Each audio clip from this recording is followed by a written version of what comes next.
He's immensely seductive. Quite sure he's right. Obsessionally neurotic. Pretty dangerous, in fact. Let us never tolerate outrageous conspiracy theories. Do you mean you doubt your powers to convince him? Say it! Say it! All right, I'll say it. Worse than that. What I'm afraid of is his power to convince me. We're talking about putting a manifestly irresponsible man on national television. Sweetheart, be reasonable. What? This is the end game.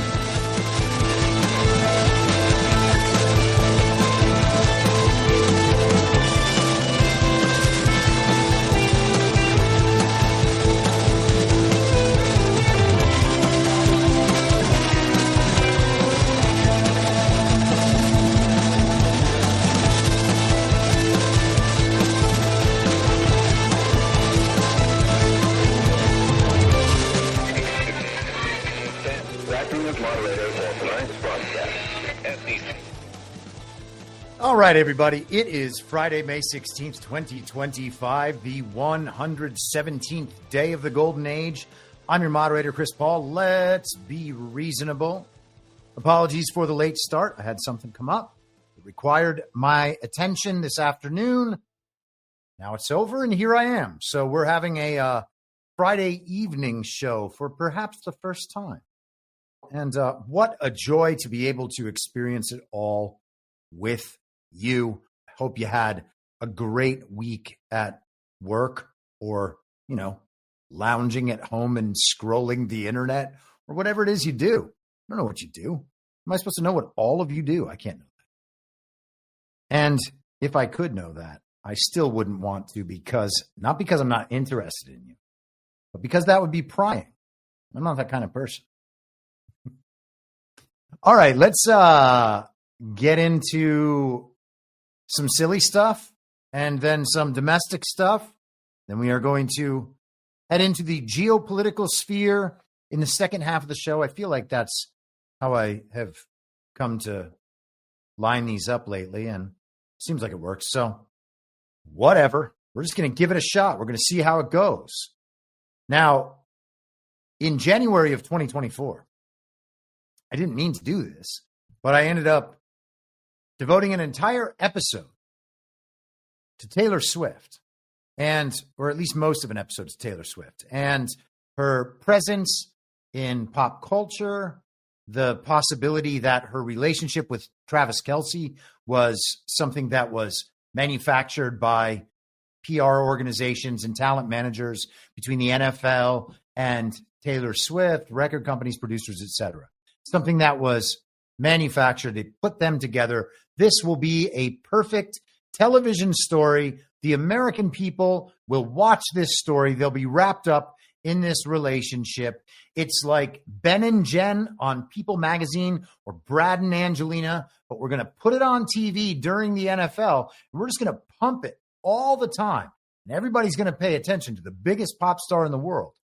And you know what else we're going to do? We're going to have her support Joe Biden. And if Taylor Swift supports Joe Biden, that means that Joe Biden can definitely defeat Donald Trump, despite having done an absolutely terrible job as fake president for 4 years.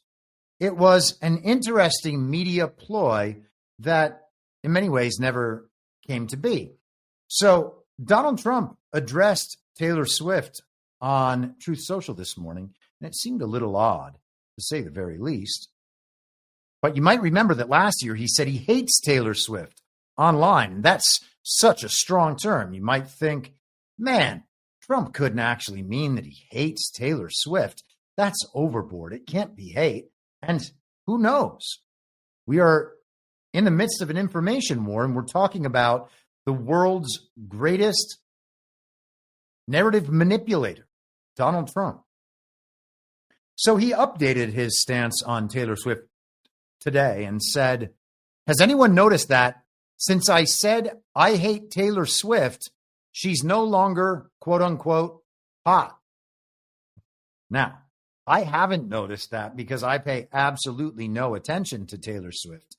But I guess that I could see how her not being thrown in front of me to the point where I realize something is happening with Taylor Swift might mean that she's not hot anymore. So cool. I hope that that's the world we're embracing, where I don't have to ever think about Taylor Swift ever again. And then there's this piece of truly extraordinary and weird news. Although, to be fair, once we get into the article, the headline maybe overplays it a bit. But this is from Newsweek, and of course it's been reported in outlets all over. Human remains found near Taylor Swift's mansion. What we know. A human leg bone was discovered close to Taylor Swift's home on Rhode Island, police have said. Why isn't it in Rhode Island? You wouldn't say on California or on New York. Rhode Island is a state. It's in Rhode Island. Also, was the leg bone connected to the hip bone? The bone was discovered on Wednesday morning on Everett Avenue in the Watch Hill neighborhood of Westerly. The town's police department confirmed. Westerly Police Chief Paul Gingerella told Newsweek via email, currently no foul play is suspected. So I guess perhaps the leg bone just fell out.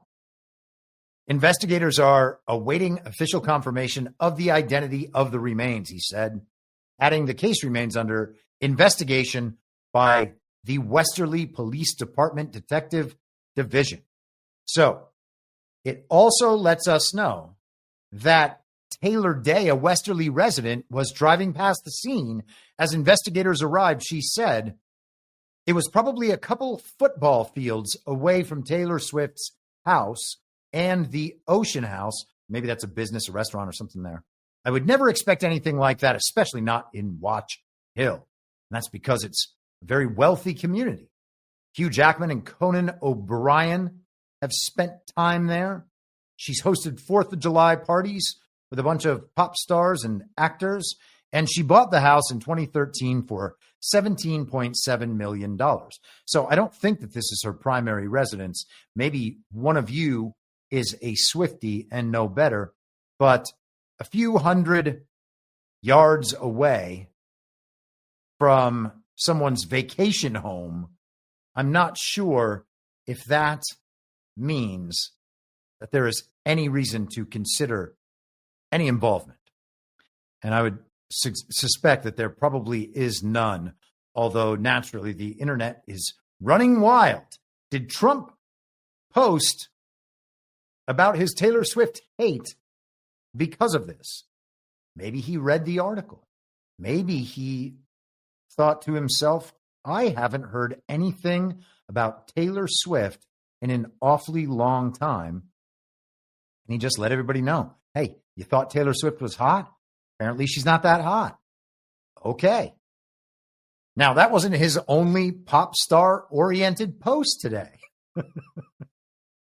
And, people are like, maybe Taylor Swift is an op. Maybe all that thing that she's been doing politically and the rest of it is just to illustrate some sort of point, right? The white hats have everything under control and Taylor Swift is under control. Hey, man, maybe. I don't know. All right. I don't know. But there's not any proof of that, So maybe we just make sure to always know that maybe that's not how things are going. Is Bruce Springsteen a white hat? He expresses the same political views he's always expressed, so there's no reason to believe that, but hey, anything's possible. Donald Trump says this morning, I see that highly overrated Bruce Springsteen goes to a foreign country to speak badly about the President of the United States. Never liked him, never liked his music or his radical left politics, and importantly, he's not a talented guy, just a pushy, obnoxious jerk who fervently supported crooked Joe Biden, a mentally incompetent fool, and our worst ever president, who came close to destroying our country. If I wasn't elected, it would have been gone by now. Sleepy Joe didn't have a clue as to what he was doing, but Springsteen is, quote unquote, dumb as a rock. and couldn't see what was going on. Or could he, which is even worse, this dried out, quote unquote, prune of a rocker, his skin is all atrophied, okay, ought to keep his mouth shut until he gets back into the country. That's just, quote unquote, standard fare. Then we'll all see how it goes for him. Okay, well, what is going to happen to Bruce Springsteen when he gets back in the country? Born in the USA, but apparently not there now. And despite being born here and having that birthright citizenship, he apparently doesn't like duly elected American presidents. It's unfortunate. So unfortunate. Anyway, who knows? Trump's going to be Trump. He's weighing in on everything. Could just be some like kind of wrestling kayfabe, you know, where he's playing the enemy, creating enemies. The other day, you know, my friend Burning Bright has pointed this out in a series of posts, but Trump talked about how sometimes you need enemies and sometimes you do need enemies to be able to communicate what you need to be able to communicate. And I think he means it in that sense. I think that that is right on. I saw a Rumble rant in the chat. Chewy26. Chris, you should have several million followers like Shapiro's Diner and enough subscribers for you to be eating well. Your perspective is always a breath of fresh air. I'm a sub on Substack. Here's a little extra. Thank you very much, Chewy. I really do appreciate that. Yeah, you know, I think part of it is the censorship. Part of it is the fact that I am totally adverse to self-promotion, and I also don't want to spend all my time that's not doing this show and not researching on the project of creating clips and then posting those clips on social media and tending to the social media responses and getting involved in the discussions on social media and going back on Twitter and trying to get Instagram and Facebook and the rest of it. You know, you're going to limit yourself like that. I knew that going in, and that's certainly part of it. And then there are a bunch of, again, not even just censorship, but kind of external restrictions in how far our message is allowed to get out. I think that at this point, that's pretty obvious to most people. And then, of course, there's the fact that I do long shows. I talk about things in ways that normies don't understand. And so there are some accessibility issues that, again, are my fault. And I understand that and I accept that. And it means that my show is not going to be as big as potentially it could be. But, you know, we're trying to ultimately move minds to a place where the brainwashing has all or largely subsided. And then people can just listen to things and have their attention operate in a way that it has been conditioned not to operate. And I hope that we get there someday. Maybe at some point I'll think about changing formats or whatever it is. You know, I could spend my time writing Fox News style scripts and read those scripts every day. I could do that. But yeah, I don't see that as being the right move for me. Maybe someday. We'll see. But anyway, thank you for your compliments and thank you for your financial support. All right, so we have to. The other day, people like this. And I'm glad, obviously, when people like things, but you know, I never know what stuff's going to tickle the funny bone of everyone. And the other day, we talked about the gift plane, and I said, never look a gift plane in the emoluments. And people found that amusing. Because like never look a gift horse in the mouth. That was the reference in case that didn't come through clearly. But I have a gift plane update. And this is from Mark Wayne Mullen of Oklahoma speaking to Jake Tapper on CNN. The United States take a 747, but here's what's interesting to me. What the media isn't telling you, what no one's talking to you about, is this same 747 has been in negotiations for a year. The Biden administration is the one that started these conversations. It didn't start with the Trump administration. Why? Because we need a backup for Air Force One. Because right now, the president of the United States is flying around on a 40-year-old plane, and there is no backup for it. The backup we had, the airframe started having structural issues. No one's discussing that part. They're just discussing that the deal ended with President Trump. Maybe the media doesn't know. Maybe I'll give them a pass. Maybe you didn't know. I'll give you the pass. I'll give you a pass on that one. But the fact is This conversation started with Qatar.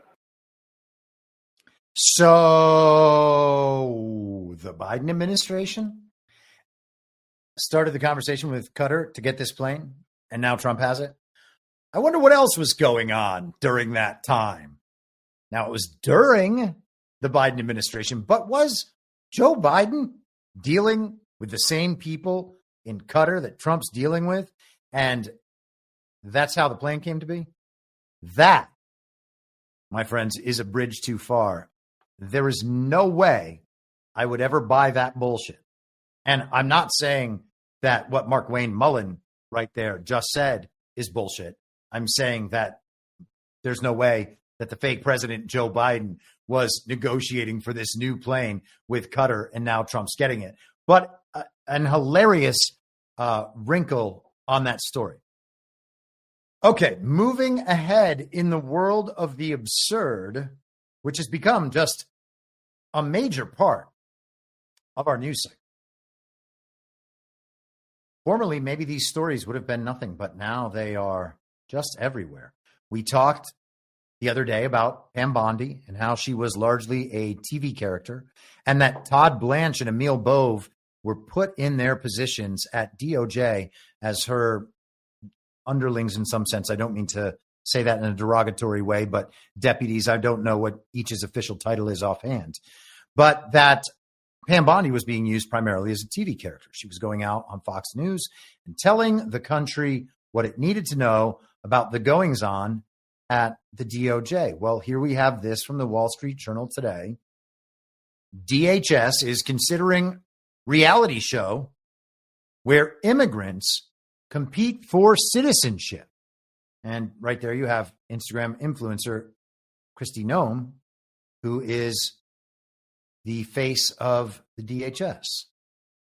Department spokeswoman Tricia McLaughlin said she had spoken to the producer of the proposed television reality show and that consideration of the idea was ongoing. It is, quote, in the very beginning stages of that vetting process, end quote, she said, adding, quote, each proposal undergoes a thorough vetting process prior to denial or approval.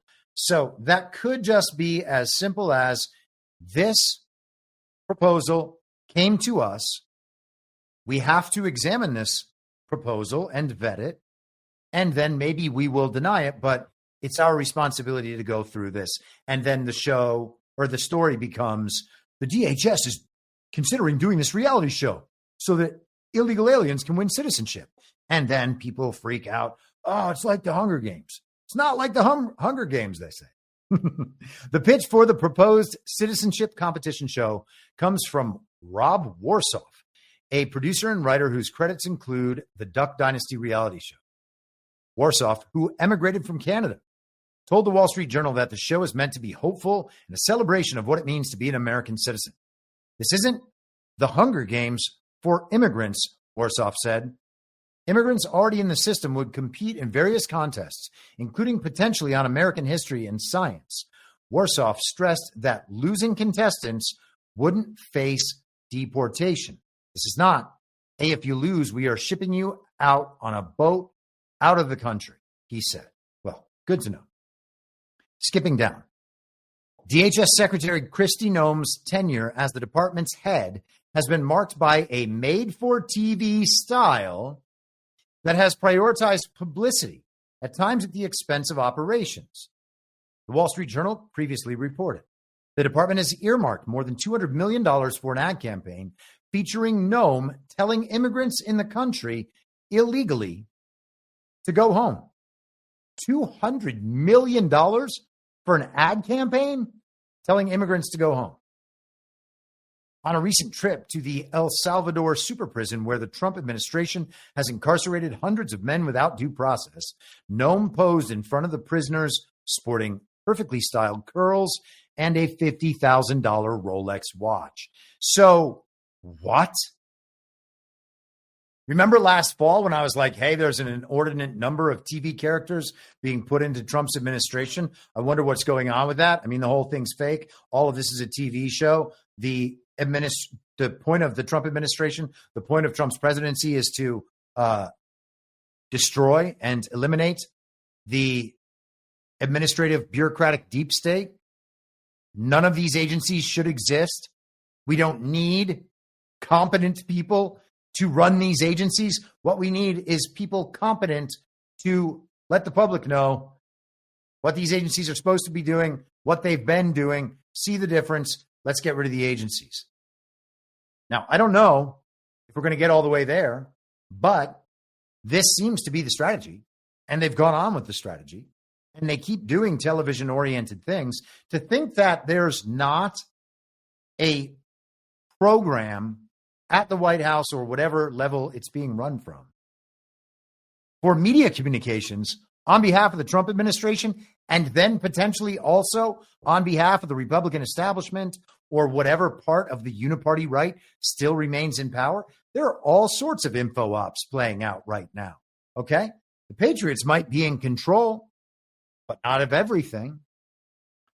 Control could mean other things too.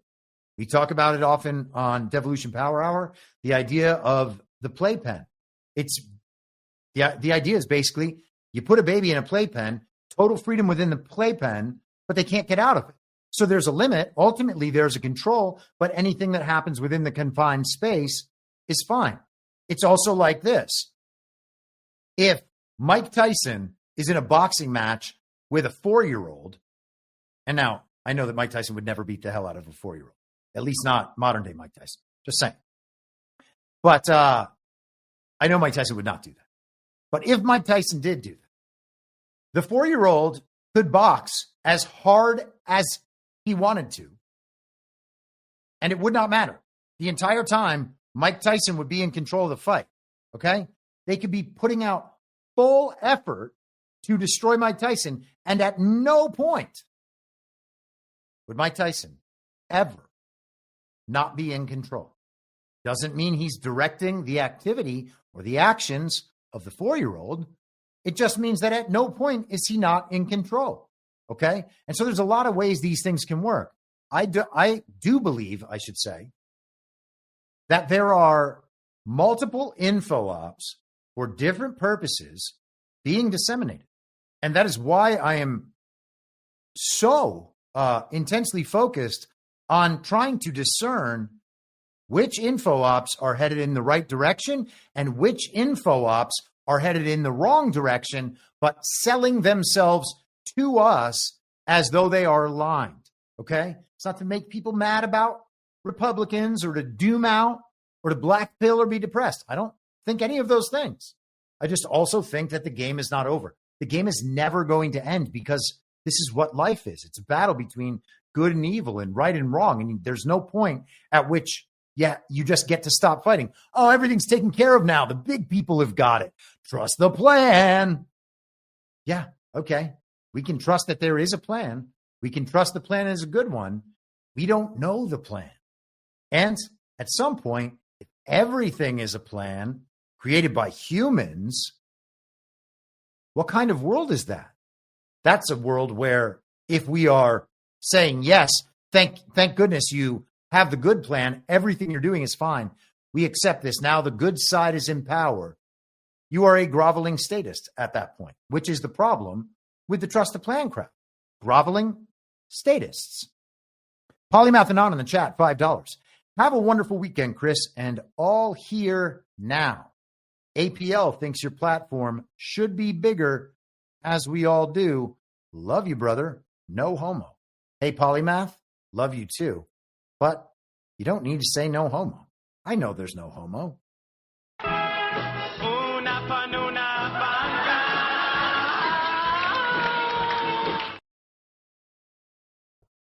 Nice one. Steve Claybaugh, I saw, jumped in there with a Rumble Rant, $10. Thanks, Chris. Here's a small tip. I'm working on a truck while listening. Pennsylvania is representing. Well, thank you, my friend. Steve is a constitutionalist of the highest order. And I have greatly appreciated our conversations over the years. Okay, let us continue. Here is another one that I think is a little absurd, but it's an interesting dynamic we're playing with here. This is from Politico this week. I think maybe Wednesday. Let me check. Tuesday. It's all Biden. Top Harris advisor blames former president for 2024 loss. Okay, so it's Joe Biden's fault that Kamala Harris lost a fake election that there was zero chance she could possibly win, because elections are fake and they are battles of narratives. And Donald Trump had already won the battle of narratives well before Kamala ever entered the fray. To the extent that Kamala was actually put there for a chance to win, maybe they thought the entire country might just have a problem only with Biden and be like, okay, well, yeah, Kamala's exactly what we needed. Well, that immediately didn't work, and it obviously didn't work. And there was no way in hell it would have ever worked, because Kamala Harris is retarded. And this week, I don't know if I'm going to be able to find this. I didn't pull it up because I didn't think to. But man, oh man, there was. Remember Kamala Harris with the coconut tree? I don't know if people remember this. I'm trying to find, if I can, the speech. Oh man, I just want a video of this. I'm not going to find it. Maybe I can get it on YouTube. Hold for processing. I'm sorry to do this. There we go. This is going to work. Yeah, this is going to work. Let's go for the short version. We don't need the whole version here. Oh man. Let me see how I can do this. All right, hold on one second. Gosh, this is terrible. Now I'm really feeling like I'm up against the clock. Clock is ticking.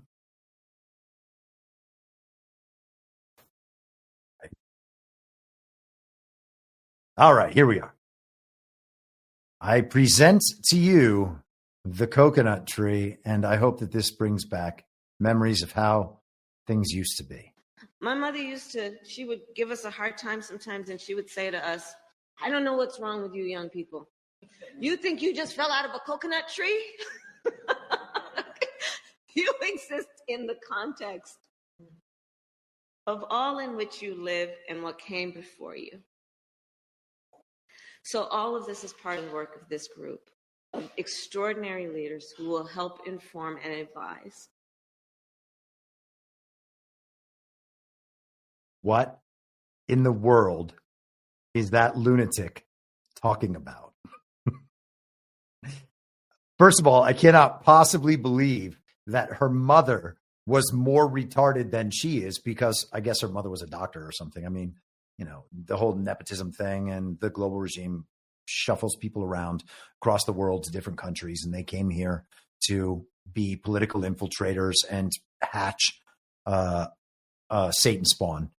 But yeah, coconut tree. Did her mom really ask her? I don't know what's wrong with you, young people. What, did you just fall out of a coconut tree? What? Okay, let's go back to this article in Politico. So the top campaign advisor here is David Plouffe, who was not only on Kamala's campaign, but he was the campaign manager for Barack Obama. He wrote the book, A Guide to Defeating Trump, I think is what it was called, for the 2020 election. And in that book, he said he thought Democrats needed to get 65 million votes or so, or 70 million votes, to be for sure certain to beat Donald J. Trump in 2020. And they got 81 million. His wildest dreams were like 70 million, and he got 81 million real lawful American votes. Isn't that incredible? So yeah, David Plouffe also in 2020, rather than working for Joe Biden, he worked for Mark Zuckerberg's Center for Tech and Civic Life and the Chan Zuckerberg Initiative, and implemented the election malfeasance operation on behalf of Mark Zuckerberg. So to the Politico article, the perspective shared by David Plouffe underscores a frustration held by some Democrats that Biden's reluctance to remove himself earlier from the White House race sealed the fate of Harris's election bid. Discussing the impact Biden's withdrawal in July of last year had on Harris's chances, Plouffe described the then vice president's less than 3-month bid for the White House as a effing nightmare. And it's all Biden. He totally effed us. Plouffe, who was also manager of former President Barack Obama's 2008 campaign and a senior advisor in his White House, told the authors of the report. And we can leave this there, but I bring this up because this week we also had reports about Joe Biden's dementia. I guess Jake Tapper's writing a book. Somebody else is writing a book. Oh, man, I wonder if I still have this Chuck Todd clip from the other day. I think I played it on Tuesday evening on OnlyLands. Here we are. Watch this. It's unbelievable. These people, actually, we'll do the video and then I'll tell you what I think. I don't mean to reiterate my point from the other night, but I think it's relevant here. All right. Senator Chuck Schumer, I know you got to go. I appreciate your time today. We'll see you soon, I hope. Thank you. Take care. All right. And our panel joins us now. CNN political commentator Jonah Goldberg, the host of the Chuck Toddcast, Chuck Todd, Democratic strategist Paul Begala, Republican pollster Kristen Soltis Anderson, both CNN political commentators. Chuck Todd, go. He is among the people that are responsible for this. The leaders of the Democratic Party, the staff of the White House. And I have to say, I find everybody now talking to these authors, get out of here. Go home. You're part of the problem. Now you tell us? So I find, the reason why the Democratic Party has less credibility today. Here's an unpopular president, and the Democratic Party has a worse rating than the Republican Party with this catastrophic governance that we've seen over the last 120 days. And yet, why is the Democratic Party in worse shape? Because of this distrust. Because of this, frankly, what the public feels as if the party leadership let them down and let this happen. He's as responsible as anybody else. He was a leader in the party. He could have said something sooner. Yes. The problem was that Chuck Schumer didn't tell the media that Joe Biden was having problems in the brain region. That's the problem. Hey, Chuck Todd, you say that you are a journalist. What journalists are supposed to do is figure out the things that the government isn't telling you and tell them directly to the people in as honest a way as you can muster. That's your job. Not waiting for the White House to tell you, hey, our president has come down with the retardation. We're going to swap him out now, even though that's not in the rules. What are these people thinking? I love it, though. This is the media. This is what they do. It's not their responsibility. They are there to transcribe phone calls from intelligence agencies, the military-industrial complex, corporations, and political parties, and dutifully type it all up exactly how they need so that the message can be communicated to the public, so the public does what the corporation or the political party or the government wants them to do. That's journalism. Hey, that's just journalism, folks. Congratulations, Chuck. Almost said Tuck. His name's not Tuck. Beachside, $5. Chris, we just lost the AAA credit rating, and it's being blamed on Jerome Powell from the National Pulse. Well, Beachside, let me tell you, that's what I had already in the hopper. So, wonderful timing, or I timed it right, reading it at that moment, right before I was bringing up that article. So here is the article from the National Pulse. U.S. loses AAA credit rating because of Jerome Powell's reckless behavior. The Moody's rating agency downgraded United States debt for the first time, knocking the country out of its elite AAA prime rating to AA1, which the agency considers to be high grade. According to Moody's, the decision, which was announced late Friday, well after markets had closed, was based on increased U.S. deficits and growing interest costs. successive U.S. administrations and Congress have failed to agree on measures to reverse the trend of large annual fiscal deficits and growing interest costs, the agency said in a statement explaining the decision to downgrade American government debt. The move is likely to further roil U.S. Treasury bond markets, which have seen high volatility following President Donald J. Trump's Liberation Day tariff announcements. However, the likely culprit for the downgrade is the intransigence of the Federal Reserve in the face of growing calls for the central bank to lower U.S. interest rates, despite growing indicators that inflation has subsided entirely and that the country may be facing a far more concerning deflationary threat. Fed Chairman Jerome Powell and the central bank's Federal Open Markets Committee have thus far refused to cut rates since its last reduction, which occurred shortly before the 2024 presidential election. Okay, so we're going to see what that means. I have a feeling it's going to mean nothing. Now, it's interesting that it's happening totally separate from any talk of a government shutdown. I remember government shutdown talks from the Obama administration when I would be listening to talk radio online. And I was liberal then, so I was listening to liberal talk radio. And they would be freaking out about a government shutdown. We're going to lose the credit rating. Okay. That was the worst thing that could ever happen, losing the credit rating. That's why you don't want the government shutdown. And yes, of course, all those poor federal workers who are going to get furloughed, not paid until the government starts back up again.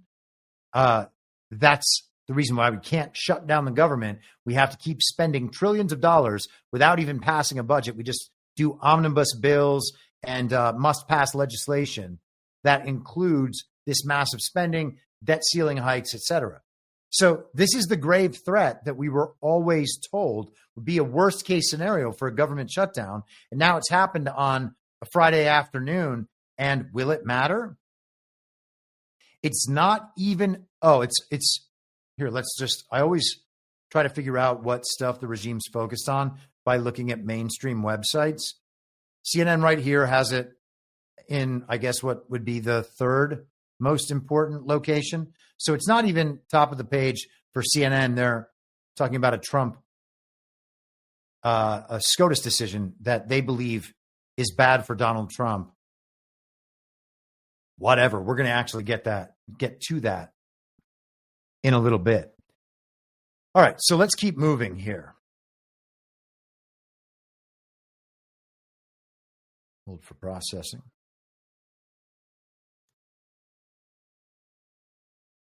All right. This is from Fox News. DNI Tulsi Gabbard fires deep state heads of National Intelligence Council to root out politicization of intel. Tulsi Gabbard, another TV character, used to be Tucker Carlson's substitute host when Tucker was out. Okay. DNI Tulsi Gabbard has fired the top officials leading the National Intelligence Council, whom whistleblowers describe as radically opposed to Trump, and has moved the agency to the Office of the Director of National Intelligence, or ODNI, so she can block any politicization of intelligence, Fox Digital has learned. Gabbard fired Mike Collins, who was serving as the active chair of the National Intelligence Council, and his deputy, Maria Langen-Rieckhoff, Tuesday. Senior intelligence officials told Fox News Digital. Now, I find this particularly interesting because we talked about the National Intelligence Council just the other day. We talked about, where is it? I remember where I put it. We talked about this report from the National Intelligence Council. You will, I imagine, remember it by sight if you were watching last week. Have I successfully pulled this up yet? No, I have not. Here we are. This is the National Intelligence Council's report on Tren de Aragua. And the interesting thing about this report, as we went through at some length last week, is that it made it clear that Tren de Aragua is not a Nicolas Maduro problem. In fact, Nicolas Maduro has seen Tren de Aragua as an enemy of his. And he has said that Tren de Aragua was brought to the United States by the fake and illegitimate Biden administration, which just means Biden being the avatar for the administrative deep state, and the FBI and the DEA.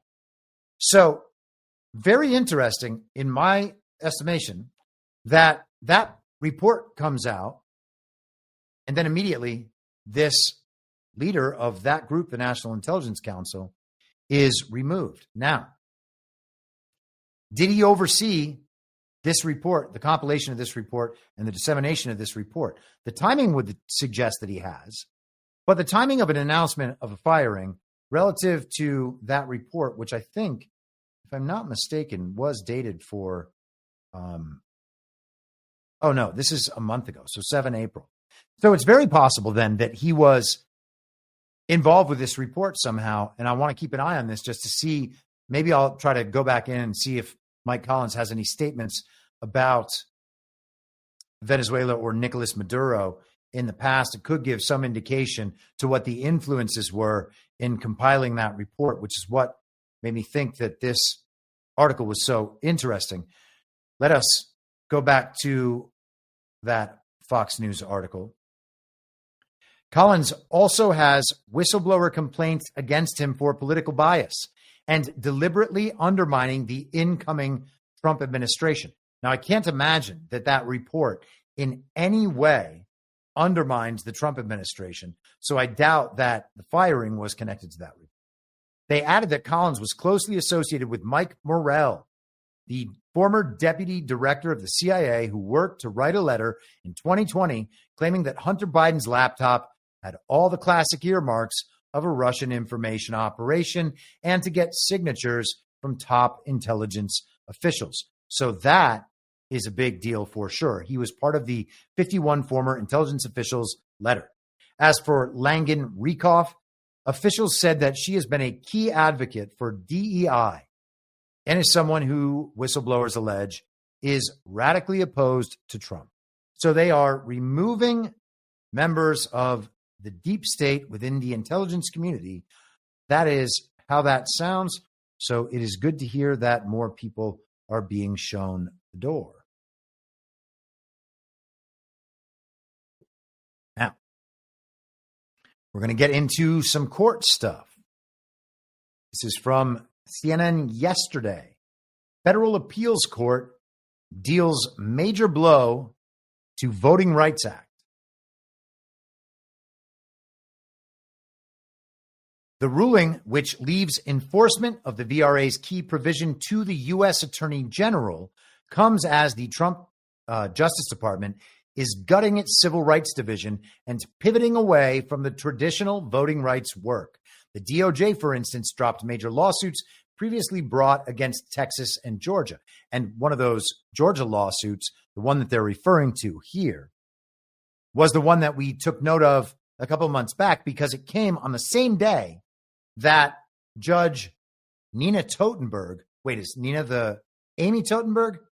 Nina and Amy are sisters. One of them is on the radio. I think that's Nina. So I want to say Amy Totenberg is the judge in Georgia. Someone can check me on that in the chat if I got that wrong. She dismissed Curling v. Raffensperger, the case about the election fraud machines down in Georgia, a case that has been running since 2017. 2017. A very long time. Dismissed that on that.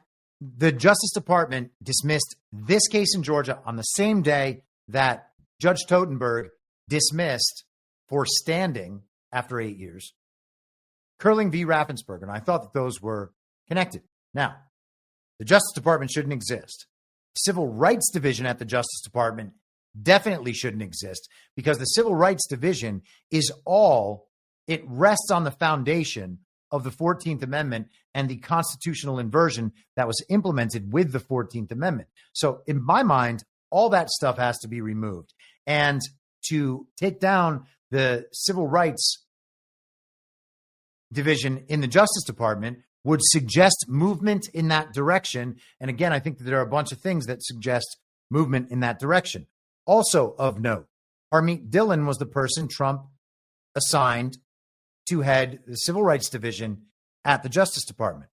Harmeet Dillon has brought cases on behalf of Donald Trump and aligned interests in the past. She also seemed to be a serious DeSantis simp and tried to change California Republican primary rules to make it so that the primary in California, where supposedly Trump and DeSantis would split some amount of votes, those delegates would then also split, allowing someone other than Trump to gain significant ground in California while not winning. And it was a pretty blatant attempt, and she was called out pretty roundly for it. So we will see. She was one of those people that during the DeSantis simp op, when I would be interacting with what I could tell were definitely bot swarms, Harmeet Dillon would be following all of them, as would Thomas Massey, as would Chip Roy, and as would many of the DeSantis simps. So were they sock accounts, bot accounts, troll armies like NAFO, etc.? Could have been all the above. And the question is, were people like this targeting those ops, pointing out which statements were damaging? Conspiracy theory? Yes.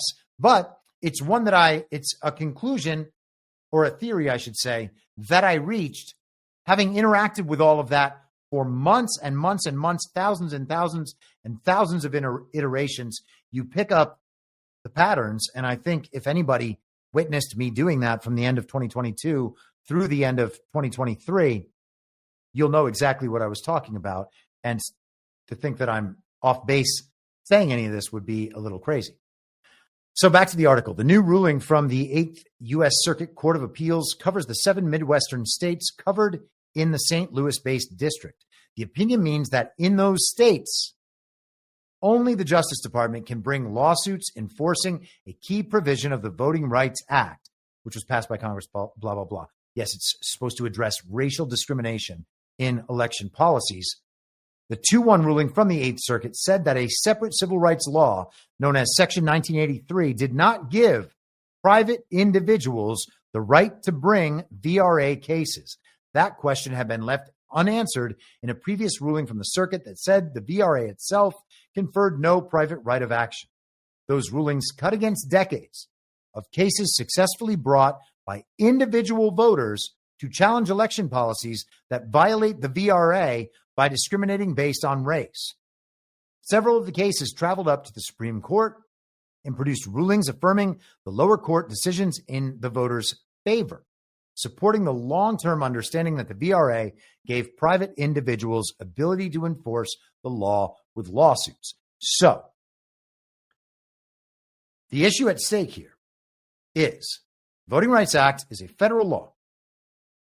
The U.S. Attorney General enforces violations of federal law. That's the job. That's the way the system makes sense. What the situation was prior to this, and we will see how it ultimately shakes out, all this stuff, no matter if we get a good decision or a bad decision, it's all eventually going to go to the Supreme Court so that the constitutional issues can be worked out. And then once it's there, and as we'll discuss throughout the coverage of the arguments yesterday on birthright citizenship, we are at the point where the Supreme Court is being tested for its own legitimacy against the Trump administration and against MAGA and against the American people, okay? It's no longer that the Supreme Court is testing the legitimacy of actions by the White House or by anyone else, or even rendering important binding opinions on the Constitution.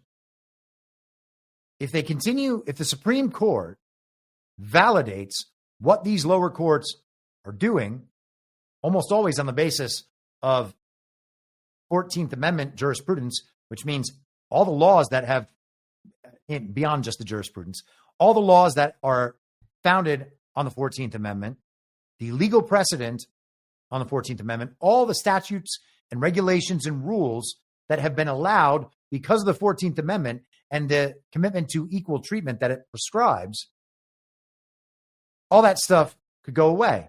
If the court sides with all of that against the Trump administration repeatedly, then the court is going to lose legitimacy.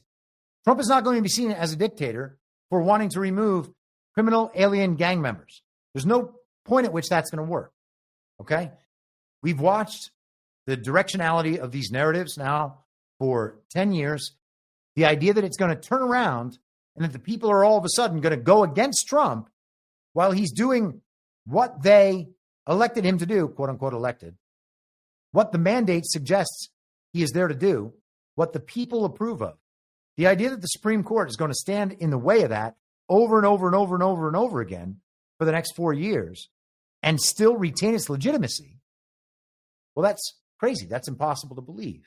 And my friend Patel Patriot and Burning Bright, they both had a great discussion on this the other night on Devolution Power Hour. And what I just said about the court's own legitimacy being tested throughout this process is the only thing that I would add to their discussion of the other night. They also went through the Declaration of Independence and the famous quote about the long trail of usurpations. So I just am trying to pull that up here so that I get the wording exactly right. Okay. Jefferson wrote in the Declaration of Independence, prudence indeed will dictate that governments long established should not be changed for light and transient causes. And accordingly, all experience hath shown that mankind are more disposed to suffer while evils are sufferable than to right themselves by abolishing the forms to which they are accustomed. But when a long train of abuses and usurpations, pursuing invariably the same object, evinces a design to reduce them under absolute despotism, it is their right, it is their duty to throw off such government and provide new guards for their future security. All right? And we are in that stage. We are well into that stage. We are deep into that stage. And so if the courts continue to make decisions that go against the Trump administration and the obvious and overwhelming mandate of the people, the courts are going to lose their legitimacy. So in this decision here, the idea is that individuals were able to sue according to this federal law, even though the Attorney General wasn't enforcing violations of it. And so it's a matter of whether or not individual citizens can say, this voting rule in this state that this state has set up is racist. It's discriminating, and therefore it violates the Voting Rights Act. And therefore, now you can strike down this rule, you being the courts in this situation. You can see how that policy might be a real problem. And it's a very similar issue to the one that was discussed primarily in the birthright citizenship arguments yesterday, which, truth be told, were not really about at all birthright citizenship. They were about whether or not the practice of district courts giving national injunctions was a correct and proper practice. And I listened to the duration of those arguments, and we're going to present some of that in a second. But similar ideas here. Can you create a lawfare apparatus that spans the country? Can you infiltrate the courts and put friendly communist judges in courts all over the country?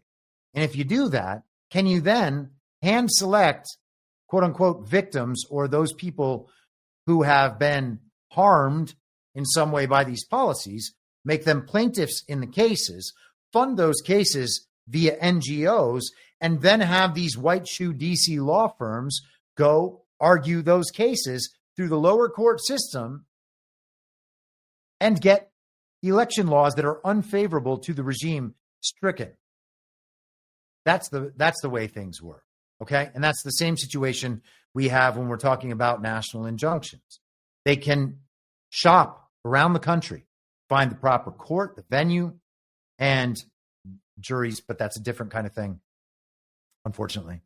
And select the plaintiffs because they have the money. They have the attorneys. They know what arguments are going to work in what places. And so then it's just a matter of finding plaintiffs. So this seems like a small thing, but this is a major part of the lawfare apparatus. If they can't bring these cases on behalf of individuals, and enforcement of these federal laws requires action by the U.S. Attorney General or one of the deputies or whatever, the U.S. attorneys, et cetera, then that changes the game. Let us continue to the Supreme Court cases themselves. And before it all got going yesterday, Donald Trump put out a couple of posts on Truth Social early in the morning. This is a long one, but I think it's worth going through. Big case today in the United States Supreme Court. Birthright citizenship was not meant for people taking vacations to become permanent citizens of the United States of America and bringing their families with them. All the time laughing at the quote-unquote suckers that we are. The United States of America is the only country in the world that does this. For what reason, nobody knows. But the drug cartels love it. We are, for the sake of being politically correct, a stupid country. But in actuality, this is the exact opposite of being politically incorrect. And it is yet another point that leads to the dysfunction of America. Birthright citizenship is about the babies of slaves. As conclusive proof, the Civil War ended in 1865. The bill went to Congress less than a year later, in 1866, and was passed shortly after that. It had nothing to do with illegal immigration for people wanting to scam our country from all parts of the world, which they have done for many years. It had to do with Civil War results and the babies of slaves who our politicians felt correctly needed protection. Please explain this to the Supreme Court of the United States. Again, remember, the Civil War ended in 1865, and the bill goes to Congress in 1866. We didn't have people pouring into our country from all over South America and the rest of the world. It wasn't even a subject. What we had were the babies of slaves. Thank you for your attention to this matter. Good luck with this very important case. God bless the USA. He then went on to post another short post and said, remember, it all started after the Civil War ended. It had nothing to do with current day immigration policy. And that is true.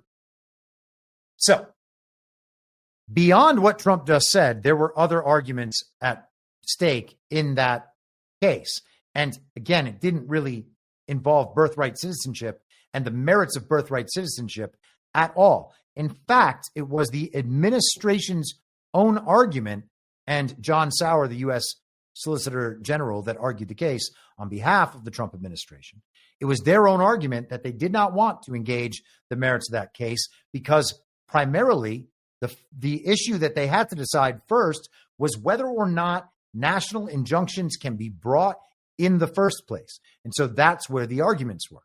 Now, as for the birthright citizenship part, there's something really interesting about this. And I wish I knew the Civil War history of this particular issue better, but I was listening to the arguments on my drive, and so I didn't have the opportunity to go back and look through some of that history to the extent that I would be able to find it in the first place. But so the Solicitor General argues the government's point of view, and then that person's time is done, and then once all the questions are answered that the Supreme Court justices will be asking. I don't think it's about time, and I don't mean to imply that, although it might be. I don't think it is, but it might be. Then the opposition party, I guess that's not obviously what they're called, but in this case, they would have been, I don't know, plaintiffs, but they're arguing on behalf of some plaintiffs and plaintiff states. Okay. And so the attorney on that side was named like John Fagenbaum or something, and he sounded like any liberal you could possibly imagine. Oh, is he going to sound like a whiny little bitch? Is he going to sound like a gay man? Yes. And I'm not saying all gay men sound like whiny little bitches. Don't anybody get upset out there. I wouldn't want to hear you start whining. But he actually, the one interesting part of his argument, which was mostly just regime-oriented nonsense about how you can't do this and you can't do that because we have these needs and it's going to cause these problems. And, you can't do things that are going to cause these many problems. The states have an interest because they're going to have to spend money and they're going to have to spend time figuring out these citizenship issues. And you can't make the states do that. And therefore, you have to violate the Constitution, which is what their arguments always are. They have some practical notion, some practical concern that is supposed to override everything. That ain't how it's supposed to work. The Supreme Court is supposed to decide matters of constitutionality. If something is unconstitutional and the states have done something that violates that, or even the federal government itself is doing things that violate the Constitution, well, you favor the Constitution. That's the point of the Supreme Court. The interesting issue of note, though, is if you don't have citizenship at birth and a policy about citizenship was left to the states, if you go from one state to the other, will your citizenship transfer? I don't know how this used to be back then before we were under this constitutional inversion and before the states were even considered states of this, union, in however you want to interpret that. There's the interpretation before and there's the interpretation now. But when all the states were actually separate nations, they were their own nation states, and they came together in a union for their common good and common defense, and to, I guess, refine issues of trade and currency and the rest. How was it then? If you were a citizen of Virginia, you would not also then be a citizen of the Commonwealth of Pennsylvania, right? I think that's how it used to work. And so there are different issues that would not be, and that would be an entirely different condition than we find ourselves in now, the one we've been accustomed to understand as our citizenship. Just we're a citizen of the United States of America, and that applies in any of the 50 states. That's just, we're all Americans, and then we just live in one of these different states that used to be considered their own nations with their own cultures and their own laws. Let me see if Steve Claybaugh is still here. Oh, he just said yes, exactly. Well, I hope he's responding to me and not the people in the chat, but he might be responding to the people in the chat. Polymath Anon says he can ignore it just like Jefferson did when they passed the Alien and Sedition Acts in 1798. It became moot by not enforcing them. This is where today's case ultimately lies. And yes, I would agree. The enforcement needs to stop. And if the government stops, the courts have no enforcement mechanism. We're about to get into this, but one of the things I think to pay attention to, one of the real takeaways that I had from listening to these arguments in particular, was that the court was absolutely desperate to preserve its own power. And every argument was framed within the protection of that power. And it came from both sides. It wasn't only Kagan, Sotomayor, and Ketanji Brown Jackson, though they were primarily focused on these sorts of things. It was also Amy Coney Barrett, Justice Kavanaugh, and to a large degree, Justice Gorsuch. I only heard John Roberts ask one question to Feigenbaum. I suppose I could have missed it being his voice. But one of the funniest things about the Supreme Court is that when you're listening to one of these arguments, because they don't have video, the amazing thing is that you can tell who's speaking just by knowing what they look like. It's the craziest thing. I don't think that this would apply in all walks of life, of course. But Justice Thomas sounds like Justice Thomas. Sounds like a 70-year-old black man. Justice Sotomayor sounds like the Mexican maid from Family Guy. Justice Amy Coney Barrett sounds like a very well-to-do white woman. Justice Kavanaugh sounds like maybe he's from the Midwest or something. Gorsuch sounds exactly like he looks. Who else do we have? Ketanji Brown Jackson sounds like a black woman. Elena Kagan sounds like Elena Kagan would sound. And yeah, I don't know. It's incredible, though. You can listen and be like, yeah, that's Gorsuch. Oh, yeah, that's Thomas. Oh, yeah, that's Sotomayor. Amazing. Doesn't happen always. It happens there. Before we get into it, Optezi in the chat, $5. I love how Trump wanted to say retarded, but said stupid to be politically correct. Yes, he could have been saying that. Apparently, by the way, Greg Gutfeld, in addition to this, Anna Paulina Luna. All right. started talking about Planet Retard the other night. I guess now it's cool on Fox News. You're welcome, world. Also, Rumble Rant from Steve Claybaugh. Yes, you are correct. Well, thank you very much, my friend. Thank you very much. I'm glad that I properly represented those constitutional issues, because the problem is when you get into that territory, not having, and most of the territory in general that I work with, is that I know that the things I say are not going to be backed up by authoritative sources. The authoritative sources are specifically designed never to agree with the things that I say. So if you are in the normie sphere and you are not accustomed to hearing conversations like this, you're going to immediately reject all that. You'll go look it up, and all the authoritative sources will say, nah, that guy's wrong. Okay? I understand that.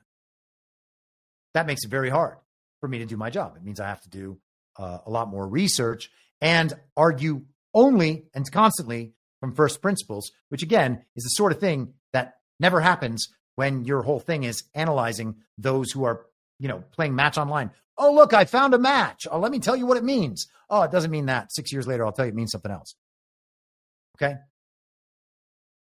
But when you don't have the authoritative sources to rely on, it becomes a much different thing. And it's one of the reasons that things are more inaccessible. Should also be noted, though, when you are listening to the things I say, if something I say sounds like it's totally off, first of all, it might be. I don't know everything, okay? I have my opinions. I have my best understanding. I try to communicate everything through that lens and tell you what lens I'm communicating through, okay? And that's all I can do. That's the most honest, open thing I can do, okay? I'm not going to have other people's opinions. I'm not trying to repeat other people's opinions, which for the most part right now, I don't listen to anyone's opinions. I don't listen to any show but Bannon every now and then, and 10th Amendment Center every now and then I consume the news as it comes in. That's it. But if you want to check out the things I say, rather than attempting to debunk, and this is something that normies need to understand, and it might help in your conversation with normies if you relay this understanding, but say, rather than trying to prove me wrong, research ways to prove me right and see if those are compelling to you and see if those sources are ones you believe you can trust. See if the sources point in the direction of what I'm saying or the direction of what the regime is saying. So the idea of debunking things that people like me say or that people broadly on our side say, that's how things have been done for a really long time, which means nobody ever makes any progress. If you're actually trying to learn, rather than just disproving someone on the other side, attempt to do the research that would prove them right. And if you find that there's a good case to be made that they are right, well, then you better start considering maybe it's time to change my opinion, right? So with that said, let us keep rolling. But yeah, I am going to use that strategy more in the future, I think, because man, oh man, people just who've never engaged with any of these issues in any first principles oriented way have never spent any time thinking about these issues. They're just certain that you're wrong because the news says otherwise. Those are the people who need this technique the most. And now, if they are really adamantly opposed to what you're saying, if they are extremely insecure, which is probably the case because they don't know anything, and they know they don't know anything, they just know that you're wrong, and you definitely don't know anything because they know they don't know anything, but the people on their side are the good ones. So their opinions are represented by the good people who know everything, and therefore you're wrong. Okay. It's just a hate movement at the end of the day. But if they're not Trump deranged and they're not that angry, then just suggest to them, I understand that I'm saying things that you would deem to be wrong. Rather than looking up how I'm wrong, attempt to prove me right and see if there's a case to be made. That, I think, is a better strategy. All right, let me just briefly pause and then we'll get into the business of these Supreme Court cases. Checking in on Substack, checking in on YouTube. Hello over there and other over there. People are starting to pick up in both of those locations, and I appreciate that. That's awesome. So it's not just Rumble anymore. Terry A. gifted 5 subscriptions. I wish I still had my subscription bay picture of Salt Bay, just sprinkling subscriptions around. Whatever. It's gone. I threw it in my digital trash can. The digital trash took itself out. But everybody knows what Salt Bay looks like. Just imagine that he was sprinkling subscriptions, and it'll get you all the way there. So, let us quickly. I was going to start with this Hill article because I didn't initially think I was going to have a chance to make it through all of the arguments today, but I was able to do that. Let's just take this quickly. This is from the Hill. 5 takeaways from birthright citizenship argument at the Supreme Court. Their highlights were conservatives question the need for universal injunctions. And yes, that's what the case is about. Liberal justices defend nationwide relief. And they had some help. Jeremy Feigenbaum was his name.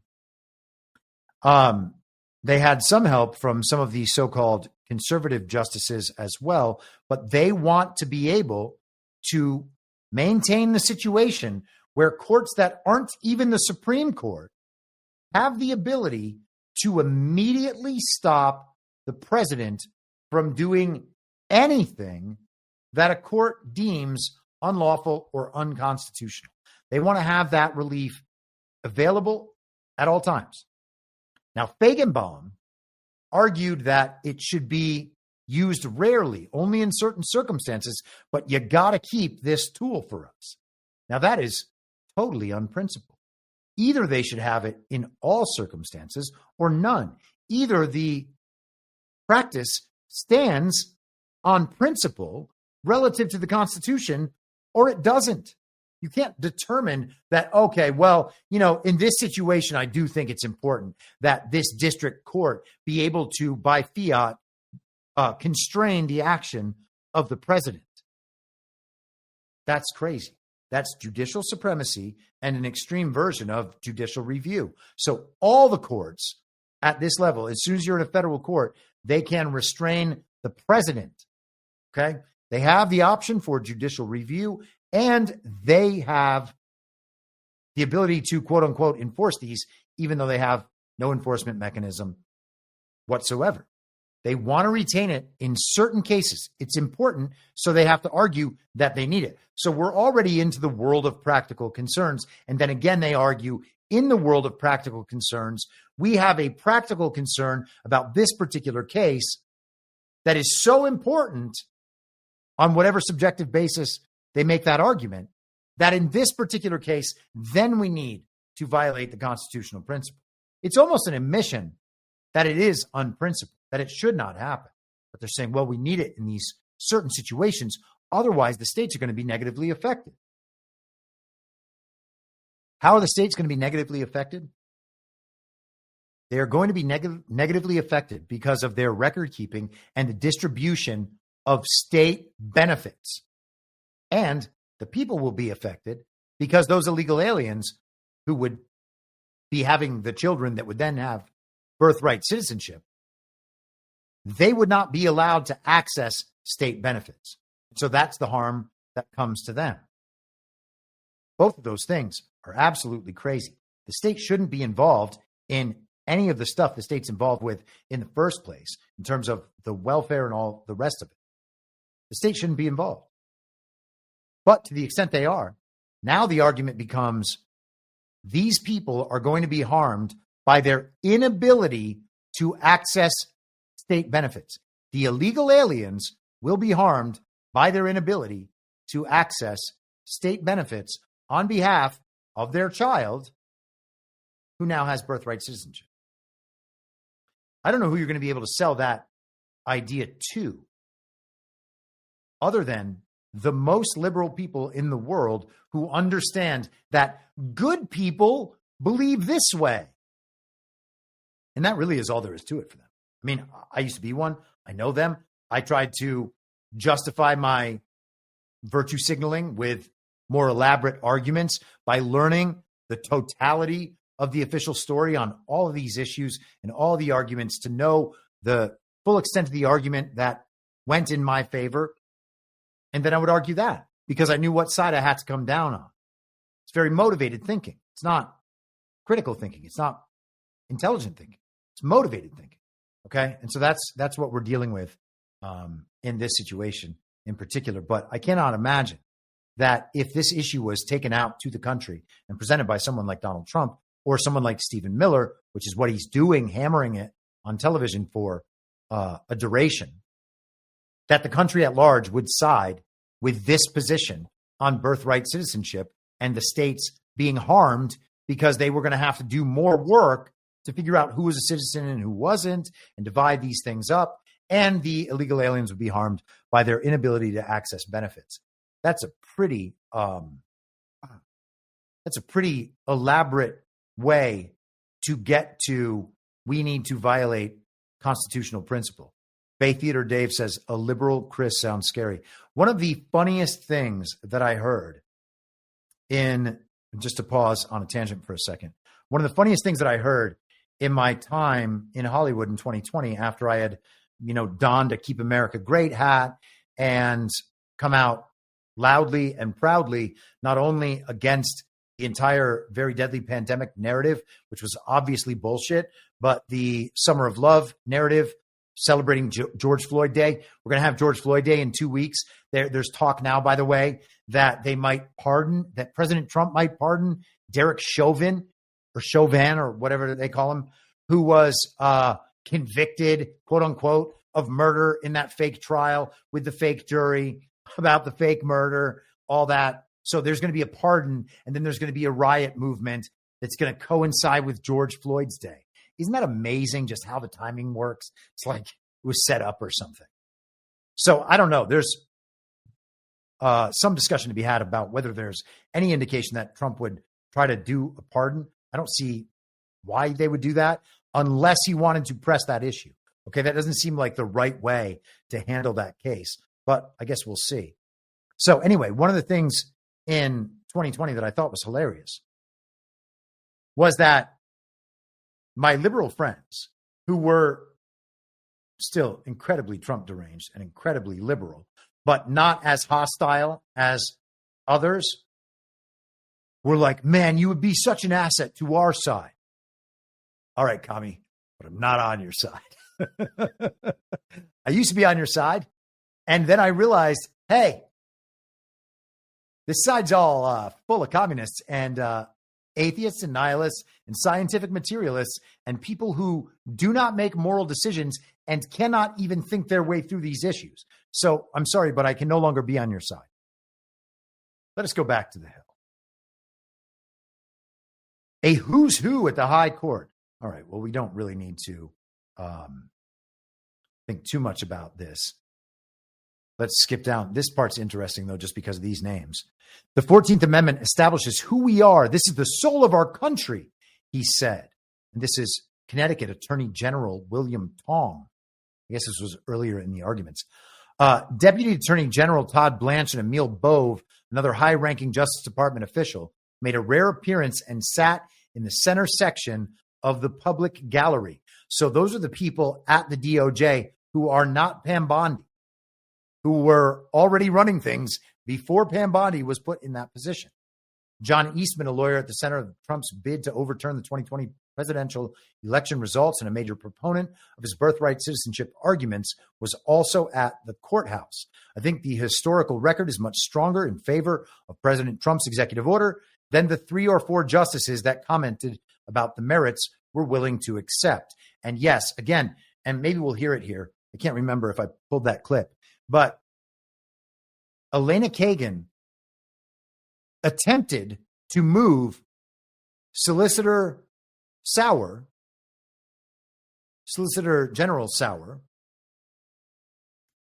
to the merits of the case. She wanted to hear the merits argument so that they could then use different methods to get rid of this case. But he moved away from it again and again and again. The rule of law emerges as a key theme. We're going to hear some of that. Okay, so we're going to leave that article alone, and let's hear some of the audio from the case.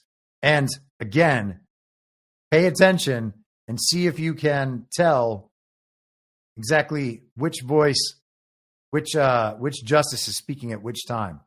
So I'm going to pull these from X, formerly Twitter, and the people posting them are largely irrelevant, so I'm going to skip that part. Promptly issued nationwide or universal injunctions blocking this order, and a cascade of such universal injunctions followed. Since January 20th, district courts have now issued 40 universal injunctions against the federal government, including 35 from the same 5 judicial districts. This is a bipartisan problem that has now spanned the last 5 presidential administrations. Universal injunctions exceed the judicial power granted in Article 3, which exists only to address the injury to the complaining party. They transgress the traditional bounds of equitable authority, and they create a host of practical problems. Such injunctions prevent the percolation of novel and difficult legal questions. They encourage rampant forum shopping. They require judges to make rushed, high-stakes, low-information decisions. They circumvent Rule 23 by offering all the benefits but none of the burdens of class certification. They operate asymmetrically, forcing the government to win everywhere while the plaintiffs can win anywhere. They invert the ordinary hierarchy of appellate review. They create the ongoing risk of conflicting judgments. They increase the pressures on this court's emergency docket. They create what Justice Powell described as repeated and essentially head-on confrontations between the life-tenured and representative branches of government. And they disrupt the Constitution's careful balancing of the separation of powers. I welcome the court's questions. Now, that is a fantastic opening statement. He laid out like 10 critical arguments there, and the case should be decided on any of those 10 arguments. Because again, on the other side, all they have are practical concerns, and then practical concerns about practical concerns. And then, of course, as I said, the justice's priority to maintain judicial supremacy and judicial review in all cases and at all levels of the court, because that's part of the regime system. And now, should they be jealous of their power? Should they be looking after and protecting their own power? You could make an argument that they should be protecting their power to the extent that the Constitution is not being usurped, that their power under the Constitution, I should say, is not being usurped. That's the amount of protection that they should exercise. But instead, they are protecting prior court precedent that empowers them further. Judicial review in particular, and then just judicial supremacy as kind of a practice which is less solidified, I suppose, or more debatable. But judicial review was put in place by Justice John Marshall in Marbury versus Madison in 1803. Okay, so 14 years after the Constitution was ratified, after the Constitution, quote unquote, was ratified, quote unquote. It's all so suspect now, to be honest. But 14 years later, he took an issue that was argued about during the writing of the Constitution and the ratification process, and specifically left out of the Constitution, and then by his own judicial fiat, added it to the Constitution. And we are still dealing with it now, 222 years later. So that's a lot. And they're trying to protect that, and they're trying to protect it at lower court levels as well. He said two things that I want to key in on, and then we can keep moving, because I know that, I could talk about that opening statement for an entire episode. I think it's that interesting. And I think he laid out so many important constitutional issues. One of them that he talked about was the percolation, which means like the rising up through the court system to the Supreme Court, of these novel and critical legal questions. He said novel, and I think he said critical, but he might have said something else. Don't quote me on that. But the idea that there are these legal issues that the Supreme Court never actually ends up hearing arguments on or making decisions on, because they're constantly just ended in the lower courts due to the lower court's ability to impose these nationwide injunctions at will until they're argued all the way up through the Supreme Court. It's reducing the number of those that might get argued up all the way to the Supreme Court, because it's just another barrier in the lawfare system that preserves the system at the very top level. You have to actually be able to argue something all the way through the courts, overriding all the precedent and everything else at each level, or being able to successfully appeal to the next level and be able to get that all the way up to the Supreme Court. And so the ability to do that is being limited. The barriers are being imposed by the district court's ability to submit these nationwide injunctions. He also says that it requires the government to win everywhere, while it requires the plaintiffs to win anywhere. Okay? So if they have a lawfare network that covers the entirety of the United States, they can bring cases left and right with NGO funding, which is regime funding, and they print the money. Those cases can be brought anywhere on a whole variety of different legal issues. And if any of those cases work, the president is immediately thwarted. If any of those cases work in any of those courts that they also have some measure of control over, the president's ability to act is thwarted. Whereas the government then has the responsibility to defend the president's actions in each one of those venues, and they have to win everywhere, because if they lose anywhere, then the president's action is thwarted. That is alone reason to strike this down. And I think, again, all of those arguments are reason to strike this down. And I really think that particular opening statement is well worth everybody's time. I'm going to actually throw that in the chat, and I'm going to post it up on Telegram. Solicitor General Sowers opening statements. Sorry. I know that saying these words as I type them out is not remotely interesting for the audio listeners. And I do apologize, but you can now go to t.me/veryreasonable on Telegram and get that opening statement. And I would encourage listening to it. If this is the sort of thing you're into, listening to it a few times, taking each one of those arguments that he lists in a row. He lists like 10 different arguments in a row. Each one of those arguments, and thinking about and looking into each one of those arguments. Very, very interesting stuff. All right. So some of these might be a bit out of order, unfortunately, but we're just going to take them in the order as best I could compile them. And let us go here. Thank you, Mr. Chief Justice. The original meaning of the Citizenship Clause extended citizenship to the children of former slaves, not to people who are unlawfully or temporarily present in the United States. The merits arguments we are presenting to the lower courts are compelling. We cite, for example, a host of 19th century authorities that point out that domicile was the touchstone of non-citizens being treated as, having their offspring treated as citizens in that context. That is consistent with Wong Kim Ark, as well as with the slaughterhouse cases in Elk against Wilkins, and the suggestion that our position on the merits is weak is profoundly mistaken. And that kind of snap judgment on the merits that was presented in the lower courts is exactly the problem with the issue of racing to issue these nationwide injunctions. The Chief Justice correctly pointed out that this court, if it wishes to address the merits expeditiously, has many tools to do so. Circuit court judgment is one possible tool. There are also others. But this court should also address the scope of remedy, the remedial question that's presented in the application. That is an extremely urgent question. And one of the reasons it's an extremely urgent question is the limiting principles that my friends on the other side have been offering have all proven to be completely ineffective to slowing the essentially flood or cascade of universal injunctions that we see in these cases. The states here have a unique issue that hasn't come up yet, but for the reasons we state in our application, they lack third-party standing very clearly under cases like Murphy and Hayland and Katzenbach and Kowalski. So no injunctive relief should run to the states in this particular case anyway.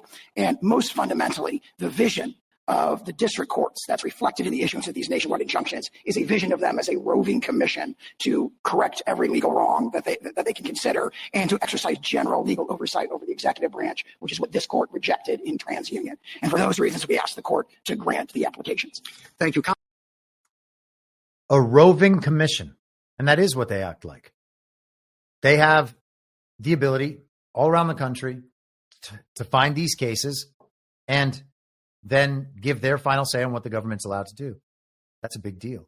The issue with the states there, he cites Murphy, which is that case from last year about the censorship issues. They dismissed that on standing at the Supreme Court last year. A lot of people got really upset about that. But now Sauer is using their position on standing last year to say that the states don't have standing to bring this case in the first place. So that part of the case, already the state's arguments in that case have to be ignored and put aside. That'll be an interesting issue for them to sort out. I mean, they're the ones who came up with Murphy, so let us continue. Here is, and by the way, I guess that was John Roberts asking a question to Solicitor General Sauer. I was driving when I heard that, and I guess that I got the name and face part of it wrong, or the voice and face part of it wrong. So here is Sauer with Kagan. Justice Kagan? So, General, on this question of expedition, I mean, it sort of depends on the government's own actions in a case like this one, where one can expect that there is not going to be a great deal of disagreement among the lower courts. I mean, let's assume that you lose in the lower courts pretty uniformly, as you have been losing on this issue, and that you never take this question to us. I mean, I noticed that you didn't take the substantive question to us. You only took the nationwide injunction question to us. I mean, why would you take the substantive question to us?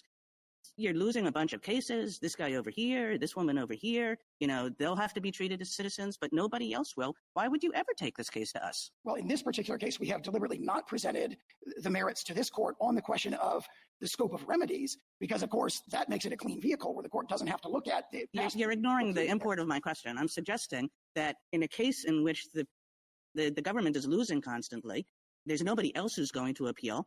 They're winning.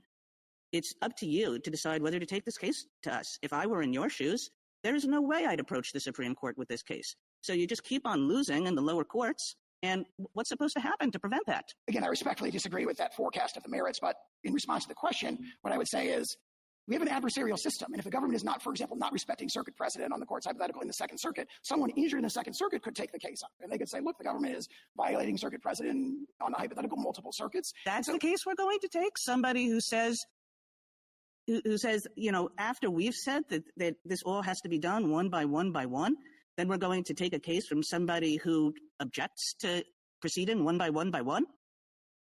I'm not sure I understand the question. I understand the hypothetical. If you win this challenge and say there is no nationwide injunction and it all has to be through individual cases, then I can't see how an individual who is not, you know, being treated equivalently to the individual who brought the case would have any ability to bring the substantive question to us. They would bring a lawsuit in the federal district courts against the government for an injunction protecting them. And if the government wasn't respecting, you know, on the and then they win. And again, I mean, you need somebody to lose, but nobody's going to lose in this case. It's just you're going to have like individual by individual by individual, and all of those individuals are going to win. And the ones who can't afford to go to court, they're the ones who are going to lose. The tools that are provided to address hypotheticals like this, again, I This is not a hypothetical. This is happening out there, right? Every court has ruled against you. We've only had snap judgments on the merits. Obviously, we're fully briefing the merits in the courts of appeals, and our arguments are compelling. More fundamentally, in response to the question, I'm suggesting to you, like the real brunt of my question is, in a case like this, the government has no incentive to bring this case to the Supreme Court because it's not really losing anything. It's losing a lot of individual cases, which still allow it to enforce its EO against the vast majority of people to whom it applies. And again, Rule 23 provides an avenue to address those very concerns. Thank you. And so that was one of the big arguments throughout the entire 2 hours plus of the arguments from both sides, whether or not the class action would be an appropriate way to provide relief for more than just a single individual, so that in an instance where many individuals around the country are affected by something, they wouldn't then have to each bring their own case against the government in order to have this kind of one-to-one personal relief. He suggested the class action method as a way to do that. And so then they obviously tried to maneuver around that. And you can hear some of the maneuvering from Kagan right there. So let's say the government is wrong in a certain situation. They have chosen to do something unlawful. Okay. If you sue the government and you win because the government was doing something unlawful and it only affects you, well, then everybody else who that unlawful activity affects will not be helped by your decision. They would all have to file their own lawsuits and win those lawsuits, et cetera. And so that's kind of what she's making as the point. But Clarence Thomas, as he often does, gets it in the most simple fashion. Injunctions used. We believe that the best reading of that is what you said in Trump against Hawaii, which is that Wirtz in 1963 was really the first universal injunction. There's a dispute about Perkins against Lucan's Oil going back to 1940. And of course, we point to the court's opinion that reversed that universal injunction issued by the D.C. Circuit and said it's profoundly wrong.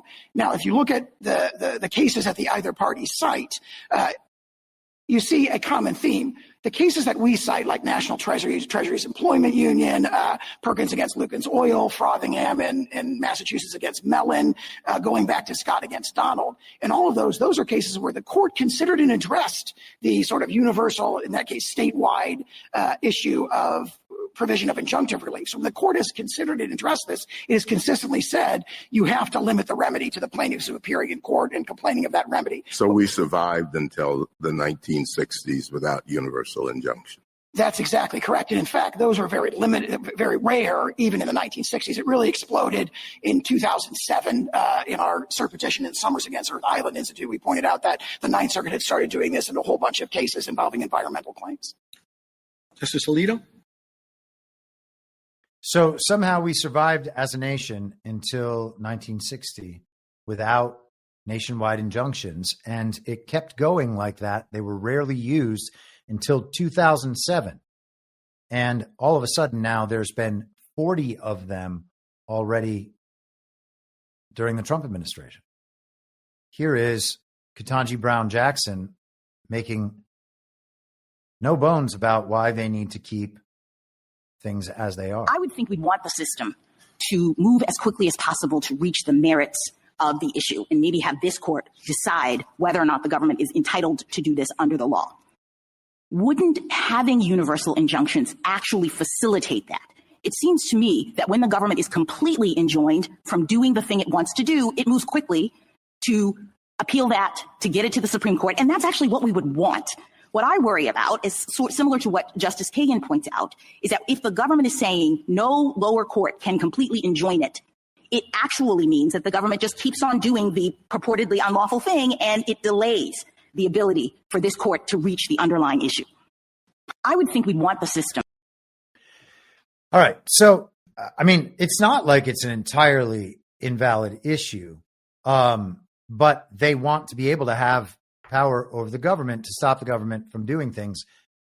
Many of us were taught that that's actually what the role of the court is. So the question is, how do we remedy a situation where a president is going to overstep constitutional authority and do something unlawful. You can imagine numerous scenarios, and Kagan kept trying to bring up over and over again, what if the president ordered the military to go take everybody's guns? Would each gun owner have to sue individually in order to be protected from that? Well, if the president did that and actually wanted to do it, people suing isn't going to stop the president from doing it. Okay? Like, if you were going to already enforce that and take people's guns at gunpoint, then you're already in the phase of state violence against the people, essentially. You know, the people, again, have the ultimate mandate. They're the ultimate authority that gives the government legitimacy and the president legitimacy. And so that, I think, would be the final authority ultimately. If the president does something in violation of the Constitution, well, then, I mean, I guess the Congress can try to pass laws and stop that.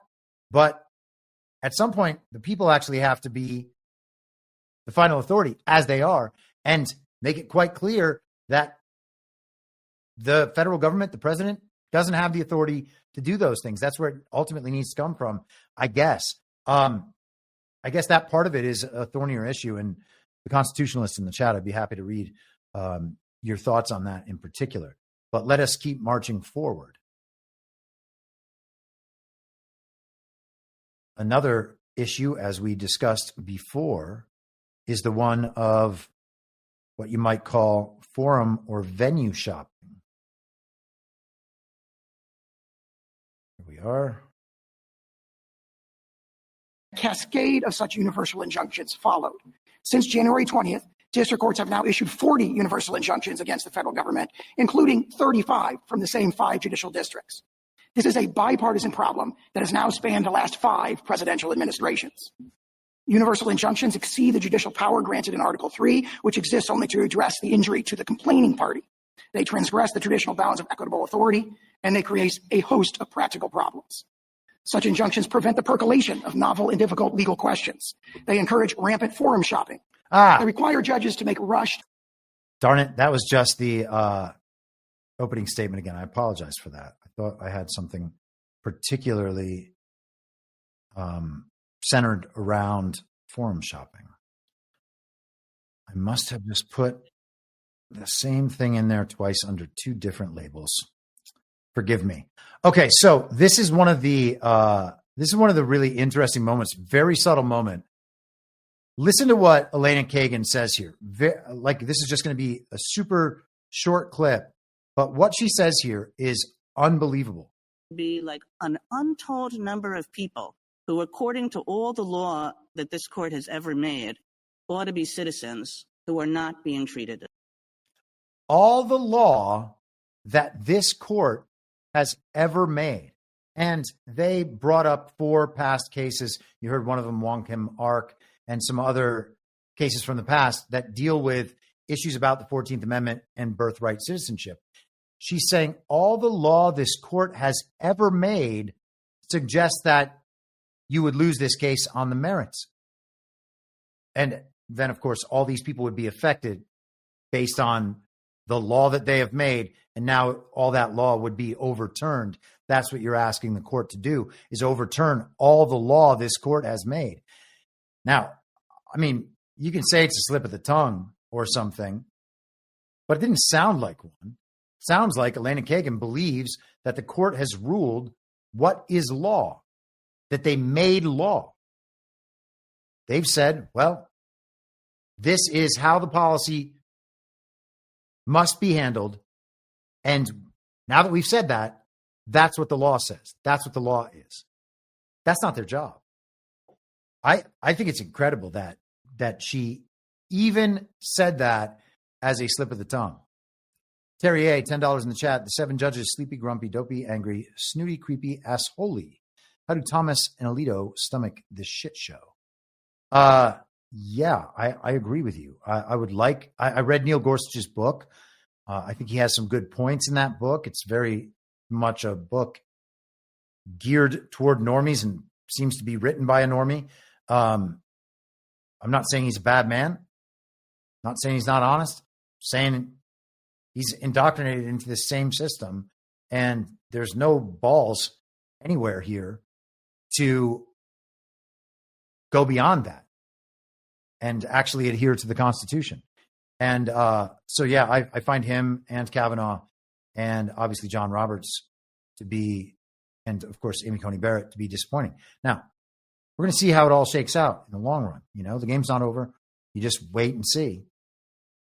It's not like we can affect this and change or control what they're doing. So we really are, unfortunately, stuck in a wait and see. But at the end of this period, you know, the next period begins and we decide how to proceed in the future. Now, one of the other issues about this, Sauer had an exchange with Kagan, and then he has this exchange with Coney Barrett. I think I have the Coney Barrett one here pulled up. But about whether or not it's the government's policy, this government's policy, to adhere to court opinion and precedent. Okay, so I'm not talking about a situation in which, you know, the Second Circuit has a case from 1955. And by the way, you can tell that sounds like Amy Coney Barrett, and it is Amy Coney Barrett. And you think it's time for it to be challenged. That's not what I'm talking about. I'm talking about in this kind of situation. I'm talking about this week, the Second Circuit holds that the executive order is unconstitutional, and then what do you do the next day or the next week? Generally, we follow that. So you're still saying generally? Yes. And you still think that it's generally the policy, longstanding policy of the federal government to take that approach? That is my understanding. Okay, so, but it sounds to me like you accept a Cooper versus Aaron kind of situation for the Supreme Court, but not for, say, the Second Circuit.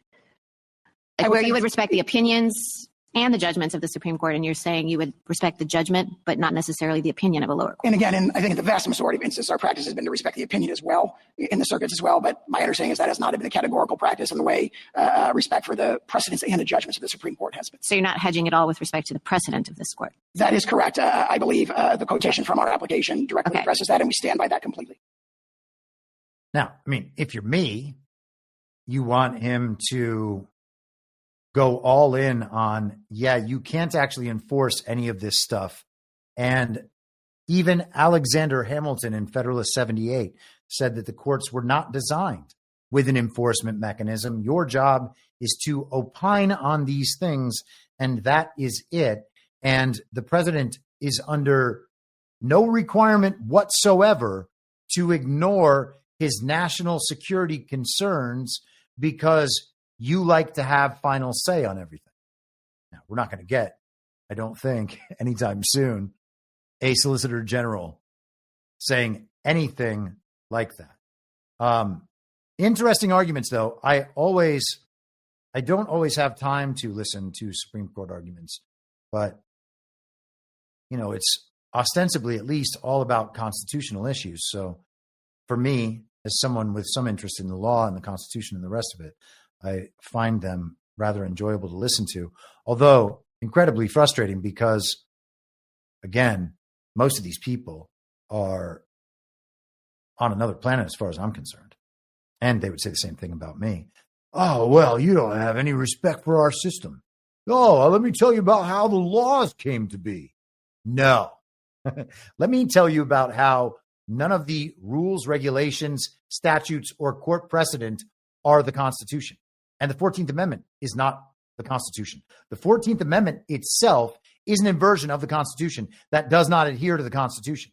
Because it does not adhere to the Constitution, in the same case that gave you your precious judicial review, anything that is repugnant to the Constitution is void.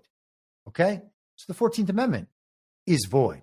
So let me tell you about how all your rules, regulations, statutes, and court precedent are bullshit and themselves null and void. That's where it has to go eventually. So this is the decision that we saw just earlier on CNN's front page, and we took a peek at that. And let me see here. Just a very short review of what happened today in the courts. Supreme Court blocks Trump from restarting Alien Enemies Act deportations. Now, the headline is already overboard. But as you'll see, Trump also goes over. The Supreme Court on Friday blocked President Donald Trump from moving forward with deportations under the 1798 Alien Enemies Act for a group of immigrants in northern Texas, siding with Venezuelans who feared they were poised for imminent removal under the sweeping wartime authority. The decision is a significant loss for Trump, who wants to use the law to speed deportations and avoid the kind of review normally required before removing people from the country. But the decision is also temporary, and the underlying legal fight over the president's invocation has continued simultaneously in multiple federal courts across the country. The justices sent the case back to an appeals court to decide the underlying questions in the case, including whether the president's move is legal, and if it is, how much notice the migrants targeted under the act should receive. And so, again, the courts then would just be deciding totally subjectively and arbitrarily, oh, you know what? They need this much time. And of course, Thomas and Alito dissented. And I mean, we're talking about Kagan and Sotomayor, who were nominated by Obama, who legally should have never been president and, didn't win an election, of course. And then Ketanji Brown Jackson, who was nominated by Joe Biden, who can, I guess, legally be president. Just turns out that he wasn't president and was never elected. So get them off there right away. And, man, I don't know. The court starts looking a lot different after that. Thomas and Alito, though, are going to carry us through. You can, or at least to the extent that any of them will carry us through, it will be Thomas and Alito, and hence the complete all-out war last year against Thomas and Alito to delegitimize them and delegitimize, in large part, the courts. And I can't say that I am upset about that. Trump reacted to this decision this afternoon in two posts. This is the first one. The Supreme Court won't allow us to get criminals out of our country. Short and sweet. And then we get not so short and sweet. The Supreme Court has just ruled that the worst murderers, drug dealers, gang members, and even those who are mentally insane, who came into our country illegally, are not allowed to be forced out without going through a long, protracted, and expensive legal process, one that will take possibly many years for each person, and one that will allow these people to commit many crimes before they even see the inside of a courthouse. The result of this decision will let more criminals pour into our country, doing great harm to our cherished American republic. It will also encourage other criminals to illegally enter our country, wreaking havoc and bedlam wherever they go. The Supreme Court of the United States is not allowing me to do what I was elected to do. Sleepy Joe Biden allowed millions of criminal aliens to come into our country without any quote-unquote process. But in order to get them out of our country, we have to go through a long and extended process. In any event, thank you to Justice Alito and Justice Thomas for attempting to protect our country. This is a bad and dangerous day for America. That is the President of the United States of America declaring in an official venue, which the courts decided Twitter was a couple of years ago, back in the first term. That is the President of the United States declaring that the Supreme Court will not allow him to do what he was elected by the people to do. That's an extraordinary statement. Now, it's packed inside a Trump Truth Social post, and we are conditioned to thinking social media is just social media, and that Trump is often a lot of bluster, sometimes narrative manipulation and steering things in certain directions. At the end of the day, he's still the president, and ultimately, maybe the king of the world. So it does actually matter that he's calling the court out directly now. The court is making it impossible for the president to do what he was elected to do. Ultimately, the people's mandate is what plays.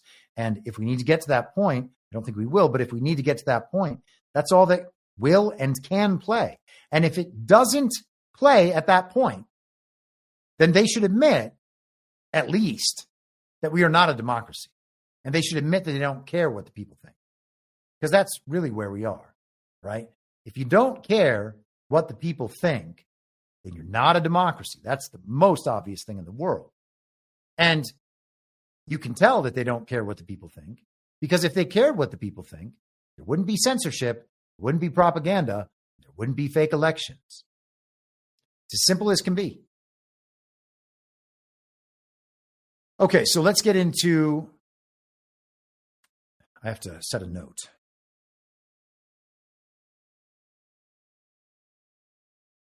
Okay, hold for processing. Apologies for that hold. Let us go to geopolitics. Look at this. We're crushing it exactly on the 2-hour mark when we move in to the geopolitical home stretch. And then it's just going to be a party from there on out.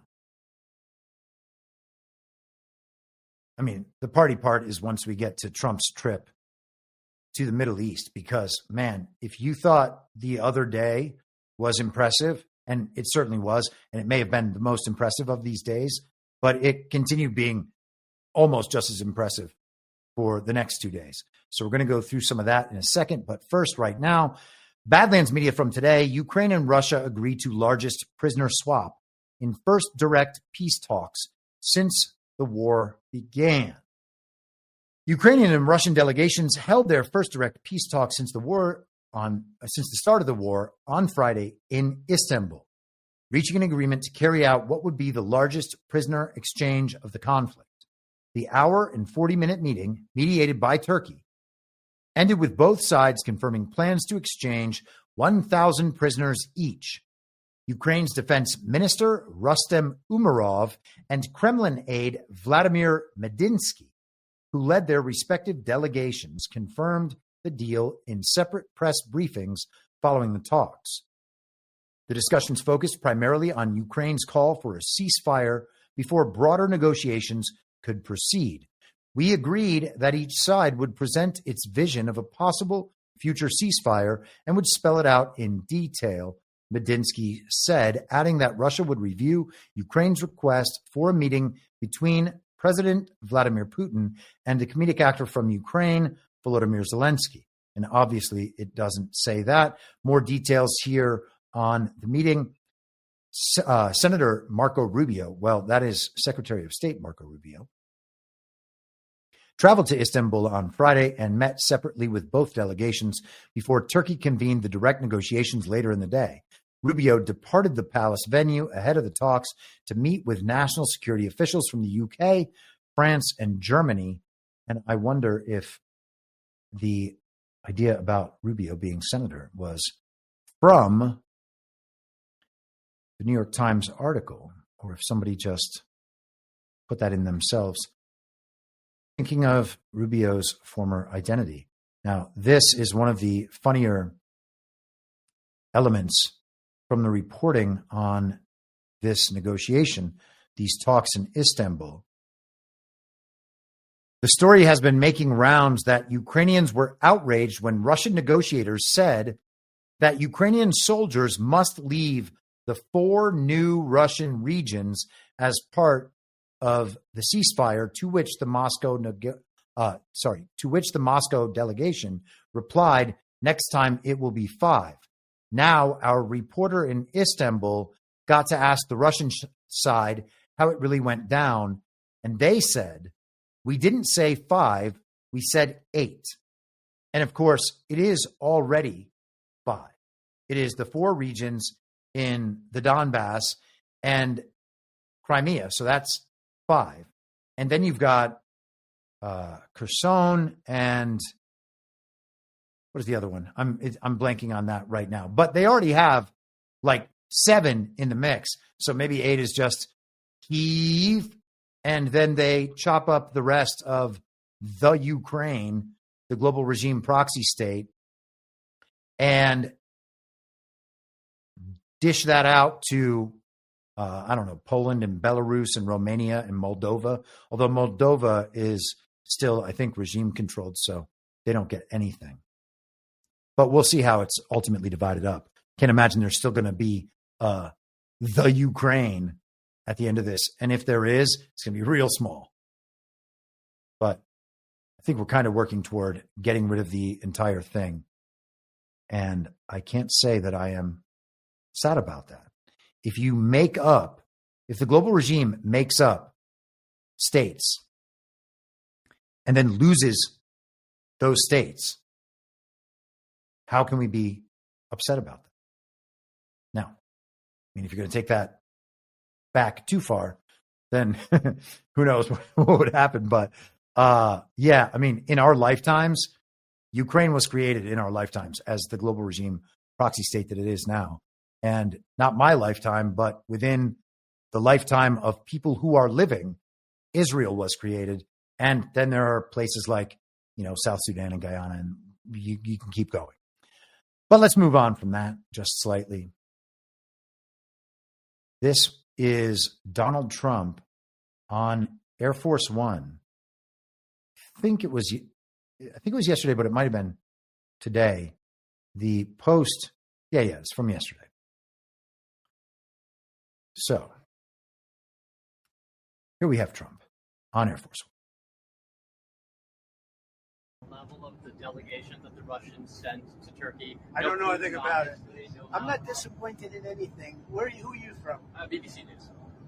I'm not disappointed. What would I be disappointed? We just took in $4 trillion, and he says, are you disappointed about a delegation? I know nothing about a delegation.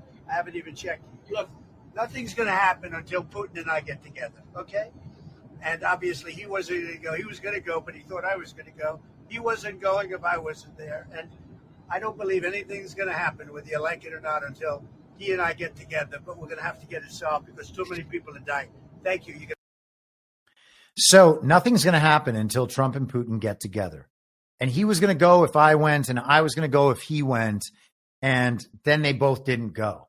And that was teased at and hinted at all week, that the two of them might show up there. And then, of course, the war would be ended. When they come together, the quote unquote war will be ended. It's very apparent now. And so they made the world think that they were both going to show up in Istanbul for these meetings this week. And they didn't. And Zelensky, throughout the week and throughout the last couple of weeks, has been talking about how there's no way that they're going to come to any sort of peace negotiation where Russia then gets to keep these territories. But those territories are already Russia. There's absolutely no way this is going to end without those being Russia. So Zelensky is asking for something that definitely can't happen. And this is one of those moments where you have to wonder, Zelensky is an avatar for Ukraine and for this Ukraine war, Putin's very brutal invasion, whatever. Is he working on behalf of what my friend Burning Bright calls the sovereign alliance, but we could also just think these different sovereign states or the anti-regime movement worldwide, broadly, or whatever? Comedic actor would then be representing the worst picture possible of them while still being aligned with their goals. If he's under control by our side, he's under control by that side, same thing. He's still an avatar. He's still a comedic actor, but then he's representing their interests in a very clear way.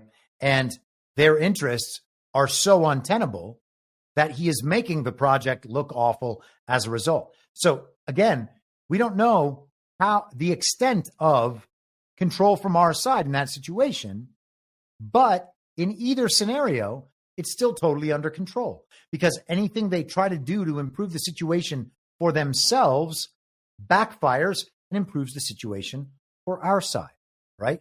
And many such cases. We've talked about this dynamic for a very long time. It's an incredibly relevant dynamic. You got to understand. And, maybe patriots in control. Are patriots in control of absolutely everything?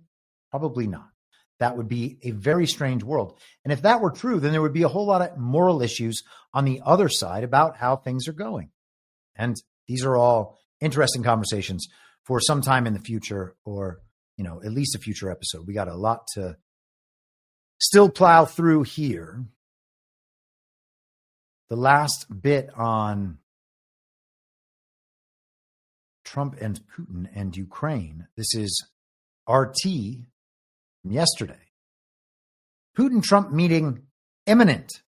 says a White House official, and this being Sebastian Gorka. So, I mean, however much credence you want to give to that, I think he's probably right in this case. But this could have just been part of the talking up of the potential for Trump and Putin to get together, because who knows what that causes as a response. But Gorka said deals are all about timing. When the time is right, that's when the president is in the room with Putin. He stated, meanwhile, while maintaining that the right moment is imminent. Yes, and it would be, I think, time to wrap this whole thing up. I mean, it's been in stages of ridiculousness for such a long time. We just keep hearing about these negotiations and the rare earths and these parts of, quote unquote, Ukraine, and whether Ukraine's going to get them back. None of the regime's goals are ever going to be accomplished. The situation at the end of this is going to be just like we talked about in the China trade deal the other day. The deal that was in place prior, with probably greater advantages at this point for the Russian side. Whatever they had worked out then to have dealt with all of this, you'd think that they would get more concessions at this point. And Ukraine will be continually weaker. So let us talk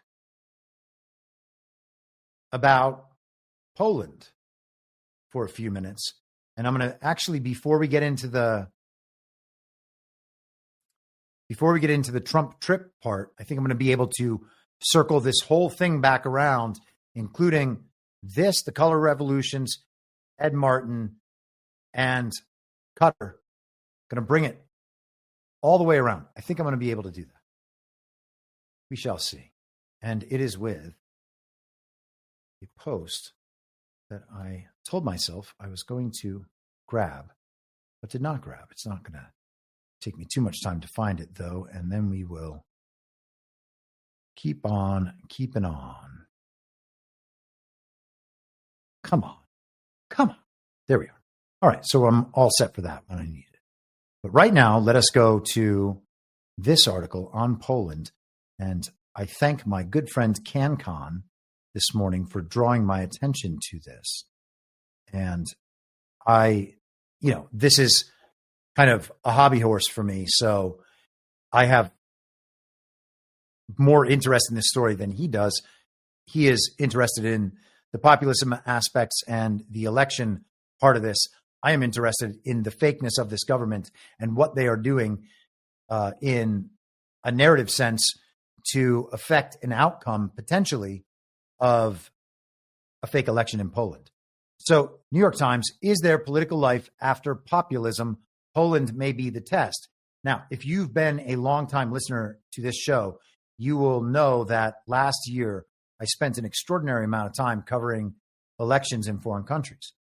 And we did that to pick up all sorts of different dynamics from those narratives to see how it works in other countries and how it might work in our fake election that we had in 2024. That's one part of it. The other part is to prove again, because I think the model needs to be proven again and again and again, because again, I'm saying again too many times now. It is a departure from anything that you might find in authoritative sources or the normie sphere, which is why it's important to reiterate it multiple times and give proof to it repeatedly. The same playbook plays out in the rest of the world. Different aspects in different countries at different times. Granted, obviously, the characters are different and adjustments are made in the scripts for the individual countries and the individual situations. But underlying all that are the same stories in the same playbook playing out in all of these countries. And we're going to see more of that right here. Oh, cool. All my highlights went away. I think I will roughly remember them. Yes, I will. The mayor. So this is an election for the new president of Poland. And one of the people running is this guy, Rafał Trzaskowski, I want to say is maybe how you say his name. Polish names are not my thing. The mayor, Rafał Trzaskowski, at a campaign rally in Poland's conservative rural borderlands near Ukraine. made no mention of gay or abortion rights or of any of the other issues dear to progressives in the Polish capital and that serve as a red rag, I guess that would be red flag, to many right-wing residents of the countryside. And I should go back. This is there political life after populism? Poland may be the test. And so what you're seeing now is a description of that dynamic. They are going away. They're trying to appeal to the center and not seem like a crazy leftist, the regime candidate, that is. Instead, he spoke about the war in Ukraine, the need for a strong and powerful Poland, and plans to upgrade the military. The crowd waved red and white Polish flags that Mr. Zdrojkowski's team had handed out to ensure that TV cameras framed their candidate in a patriotic tableau. Okay, so they are already conscious of the television coverage of the event, and therefore they hand out flags and they avoid all the regime-oriented issues that they nonetheless support. They pretend to be patriotic when they are not patriotic. They are European Union types. In Poland, Mr. Zdrojkowski, whatever, sorry guy, hopes to slow sorry. I'm telling you, man, I hit that 2 hour mark. Maybe I should just start doing 2 hour shows instead.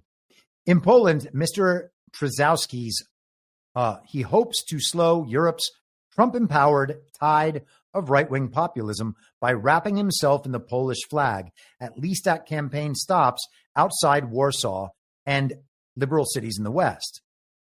Though not responsible for setting policy, the largely ceremonial Polish presidency has veto powers that can make plenty of trouble for a sitting government. The outgoing conservative president, Andrzej Duda, has used that power extensively to derail legislation passed by parliament. So the president has veto power. The Polish constitution was set up, I think it was like 1989, by the regime, installed a government that did not have a wide public mandate. They did not even have, they had a plurality of a minority, okay? They didn't even represent 25% of the country, and they still installed that government. And so with that government, they have the presidency, and then they have the parliament, which is like our Congress. And they continue, as I've mentioned many times, putting forward Prime Minister Donald Tusk as the leader of the country. But he's not the leader of the country. He's the leader of the parliament. He's basically like the Speaker of the House. And you might remember during the fake and illegitimate Biden administration, we saw Nancy Pelosi flying to places like Taiwan to conduct foreign policy. Why is that? Let's continue. But bear in mind, this is the position that Duda holds right now. They have veto powers. Also, they control the military. So that is enough power. And that makes the election to replace him a critical test of whether Poland's centrist government, led by Prime Minister Donald Tusk, can unwind the legacy of its populist predecessor. So they're trying to get rid of Trump's guy, Duda. And when they replace him, then the agenda gets installed. This is going to be the Trojan horse. He is not representing that agenda outwardly, but nonetheless, it is the agenda. Mr. Tusk has been cited as an example of how to turn back the rising tide of right-wing populist nationalism in Europe or in countries as disparate as Mexico and the United States. Mr. Tusk, a veteran centrist politician and former senior European Union official, took office in December after the previous governing party, Law and Justice, lost its parliamentary majority. He promised to, quote, chase away the darkness, end quote, and repair the damage he said had been done by 8 years of hard right nationalist rule. The new government, he pledged, would restore judicial independence, media pluralism, women's rights, and civil debate, all of which Polish liberals see Law and Justice as having severely undermined. The previous government introduced a near-total ban on abortion, stacked the judiciary with loyalists, removed or gutted independent oversight bodies, and turned public broadcasting into a propaganda bullhorn. And that is all of those things. That is what they are accusing Donald Trump of doing and attempting to do. But Mr. Duda, a firm ally of Law and Justice, has thwarted many of Mr. Tusk's plans. also a visitor to Trump Tower, while Trump, quote unquote, wasn't president. He has repeatedly vetoed legislation passed by Mr. Tusk's center-right coalition in Parliament or sent it for judicial review by courts stacked with previous government's appointees. And Mr. Tusk's coalition does not have the 3/5 majority it would need to override his vetoes. So sad. Gotta skip down. I'm trying to remember exactly where. Yeah, here we are. Mr. Duda is term limited, but among the 13 candidates running, 2 conservatives who want to continue blocking Mr. Tusk's program are polling in second and third place behind Mr. Drazowski. They are Carol Nawrocki, a candidate backed by Law and Justice, and Slavomir Mentzen of Confederation. Mr. Trump received Mr. Nawrocki at the White House in early May, granting him an honor that has been denied to Mr. Tusk. They posed for photographs, giving a thumbs up. While both the liberal frontrunner and the Law and Justice candidate have talked tough on security, Mr. Nawrocki has had more success playing up his tough guy credentials, blah, blah, blah. Okay? And they note that he has, the people have been reminded many times that he signed an LGBT plus declaration for Warsaw, and they say he is seen as a privileged Warsaw progressive, which is why they're waging the media campaign not only in Poland but abroad, and giving the optical cues so that people outside Poland can see, oh yes, they're very centrist and very patriotic. No, they're not. They're just regime communists ready to implement the same agenda. Now, the opposition, Nawrocki, is Trump supported, and the other person running is not the Trump candidate. So why are they running? Well, the third party candidate's going to be said to have taken votes away from the conservative, right? Because that's the conservative. So the conservatives, they are the majority, but they split among these 2 candidates. So, we're going to have to install our regime candidate. That's quite something. So we're going to see how that goes. That'll be on Sunday, I guess. My friend Brian also brought this to my awareness. I haven't had a chance to watch the full Ed Martin interview yet, but this is an interesting clip talking about Poland. This is from the Tucker Carlson podcast. Democracy is sacred. People are very upset when you want to make sure that elections have integrity. That's weird. I love when you do this Tucker move. It's weird. It's weird only if you impute good intentions to these people, right? No, so true. It is weird then. No, you're right. It's totally predictable. Of course and all around the world, by the way, they're watching this happen. Poland right now, they're in the midst of, they're trying to take Poland out. Obama is in Poland. There's an election in a week. Of course. Obama's in Poland. I had a whistleblower. Well, why do you think that is? I know. I had a with Radek Sikorsky and Applebaum's husband. I had a whistleblower come into my office, and they were telling me the story that, every couple of months, Samantha Powers would arrive with USAID money to this country. I won't say which one. And I said, "You guys know who Samantha Powers is?" Of course we do. She was arriving with the money, and they knew it was sort of the beginnings of a color revolution. It's not lost on the world, right? It's not at all lost. The question is, are we going to get all of it out? Are we going to name it and then hold some people accountable? People say, are you going to walk people out in cuffs? Right now, I'd be happy to have just people know their names, right? I'd like the cuffs later if they commit a crime. But right now, people don't even know their names. And the question is whether we can even get through the information storm that we're in to get that out. Well, I mean, the early returns are not good. All right.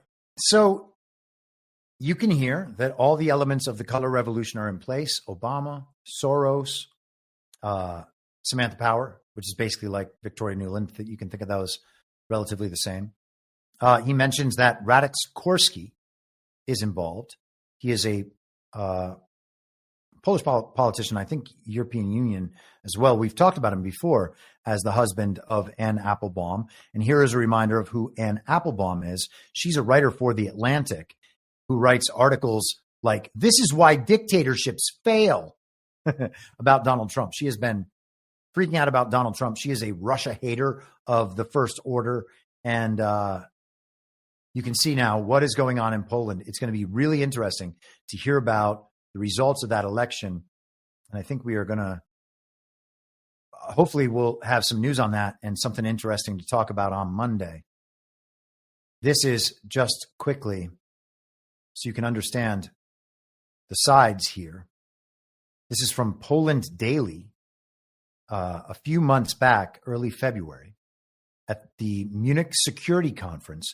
It talks about Sikorsky and Trzaskowski in Munich, but why no photo with Soros?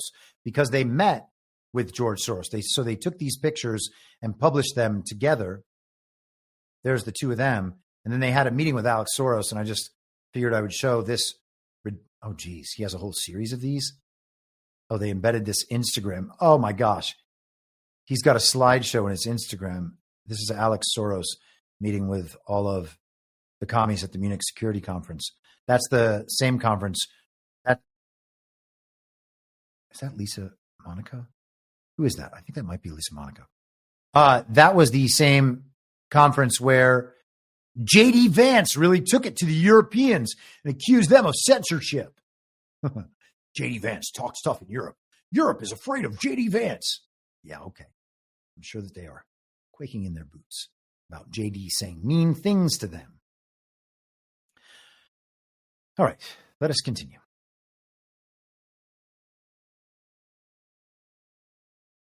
This is, so we talked about Trump in Saudi Arabia the other day. And then Trump traveled to Qatar and then the United Arab Emirates. And we're going to get into the trip stuff in Qatar and the UAE. But I wanted to do this as a preference so that I can then wrap up this whole section together, and then we'll get into the trip. This is Matt Gaetz on the War Room with Steve Bannon yesterday. Short clip. Tells you what the deal in Qatar is or was. Just spreading money around basically Europe, the United States, and other places to kind of buy people off or to look the other way. Is Mark Levin and these guys right that we're looking the other way, the guys that finance the Muslim Brotherhood just because it's convenient or easy for us to do that? I mean, you asked me if I believed Qatar had funded the Muslim Brotherhood, and my answer was not any more than we have. I mean, like, what? America's now going to say funding the Muslim Brotherhood means you get disqualified from the global stage? Or like paging Huma Abedin, paging Hillary Clinton. Matt Gaetz is breaking news here. Just spreading money around. So there is some of the description of what Qatar is. Is Qatar going to be cut off from the conversation completely by the same standards that we would then ourselves have to be cut off from the conversation? It's a good question. So the idea being that Qatar is a state funder of terrorism. Well, who's funding the terrorism? That is always the question. You can't just say Iran is funding terrorism, or Qatar's funding terrorism, or describe things this way.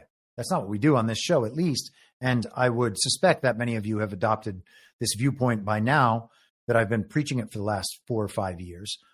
Good twin, evil twin. Well, good. I've only put it in that framing since early 2022. And I remember that because the first time I ever actually brought it up on a show was with Kash Patel in an interview from, I think it was February 2022.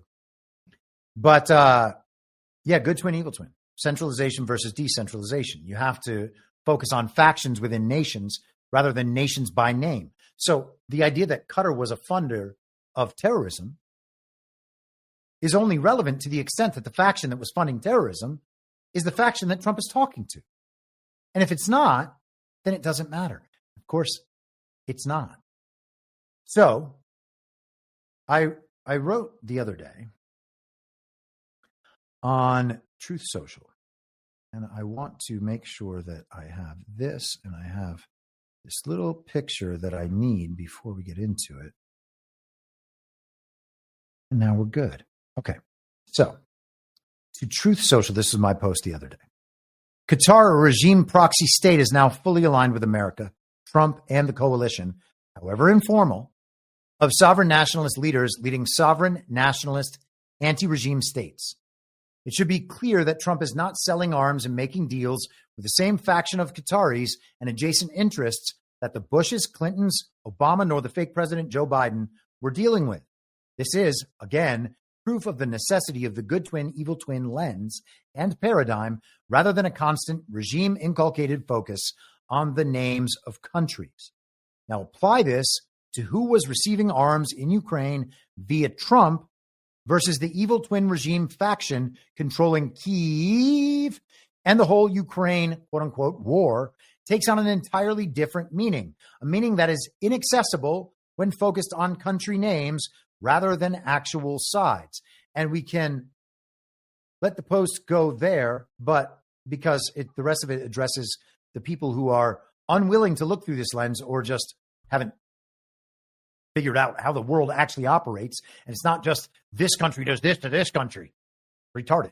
But they're all still in the normie sphere. Everybody still operates that way because all the disseminators of the central narrative operate that way, because that way obscures the fact that the battle that's actually happening in the world is between factions that differ morally on how the world should be run, and politically, of course, too, but primarily morally.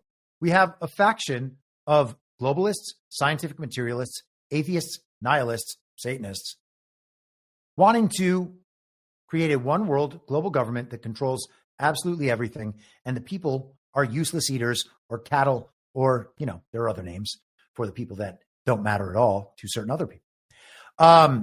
And opposing that, we have people who want to be sovereign nationalist leaders in sovereign nationalist countries, which is the only way to understand this sort of thing. And this interaction proves it. Okay. Trump is making deals with people in Qatar. Are they the same people that the Bushes, Clintons, Obamas, and whatever the fake president was doing were dealing with in good relations? No, of course not. Okay. There are two totally divergent worldviews and two totally divergent factions. So it's a matter of who's working with which faction, which is why now you hear Donald Trump is making all of these concessions to this terrorist state. Now, if you take that same idea and understand Ukraine, then you understand there's an ethnic civil war in Ukraine for the last 11 years now, 10 years. And Trump has many times bragged about how he was supplying Ukraine with missiles while Obama was supplying them with blankets. Now, if the Donbass region and those independent republics on the border of Russia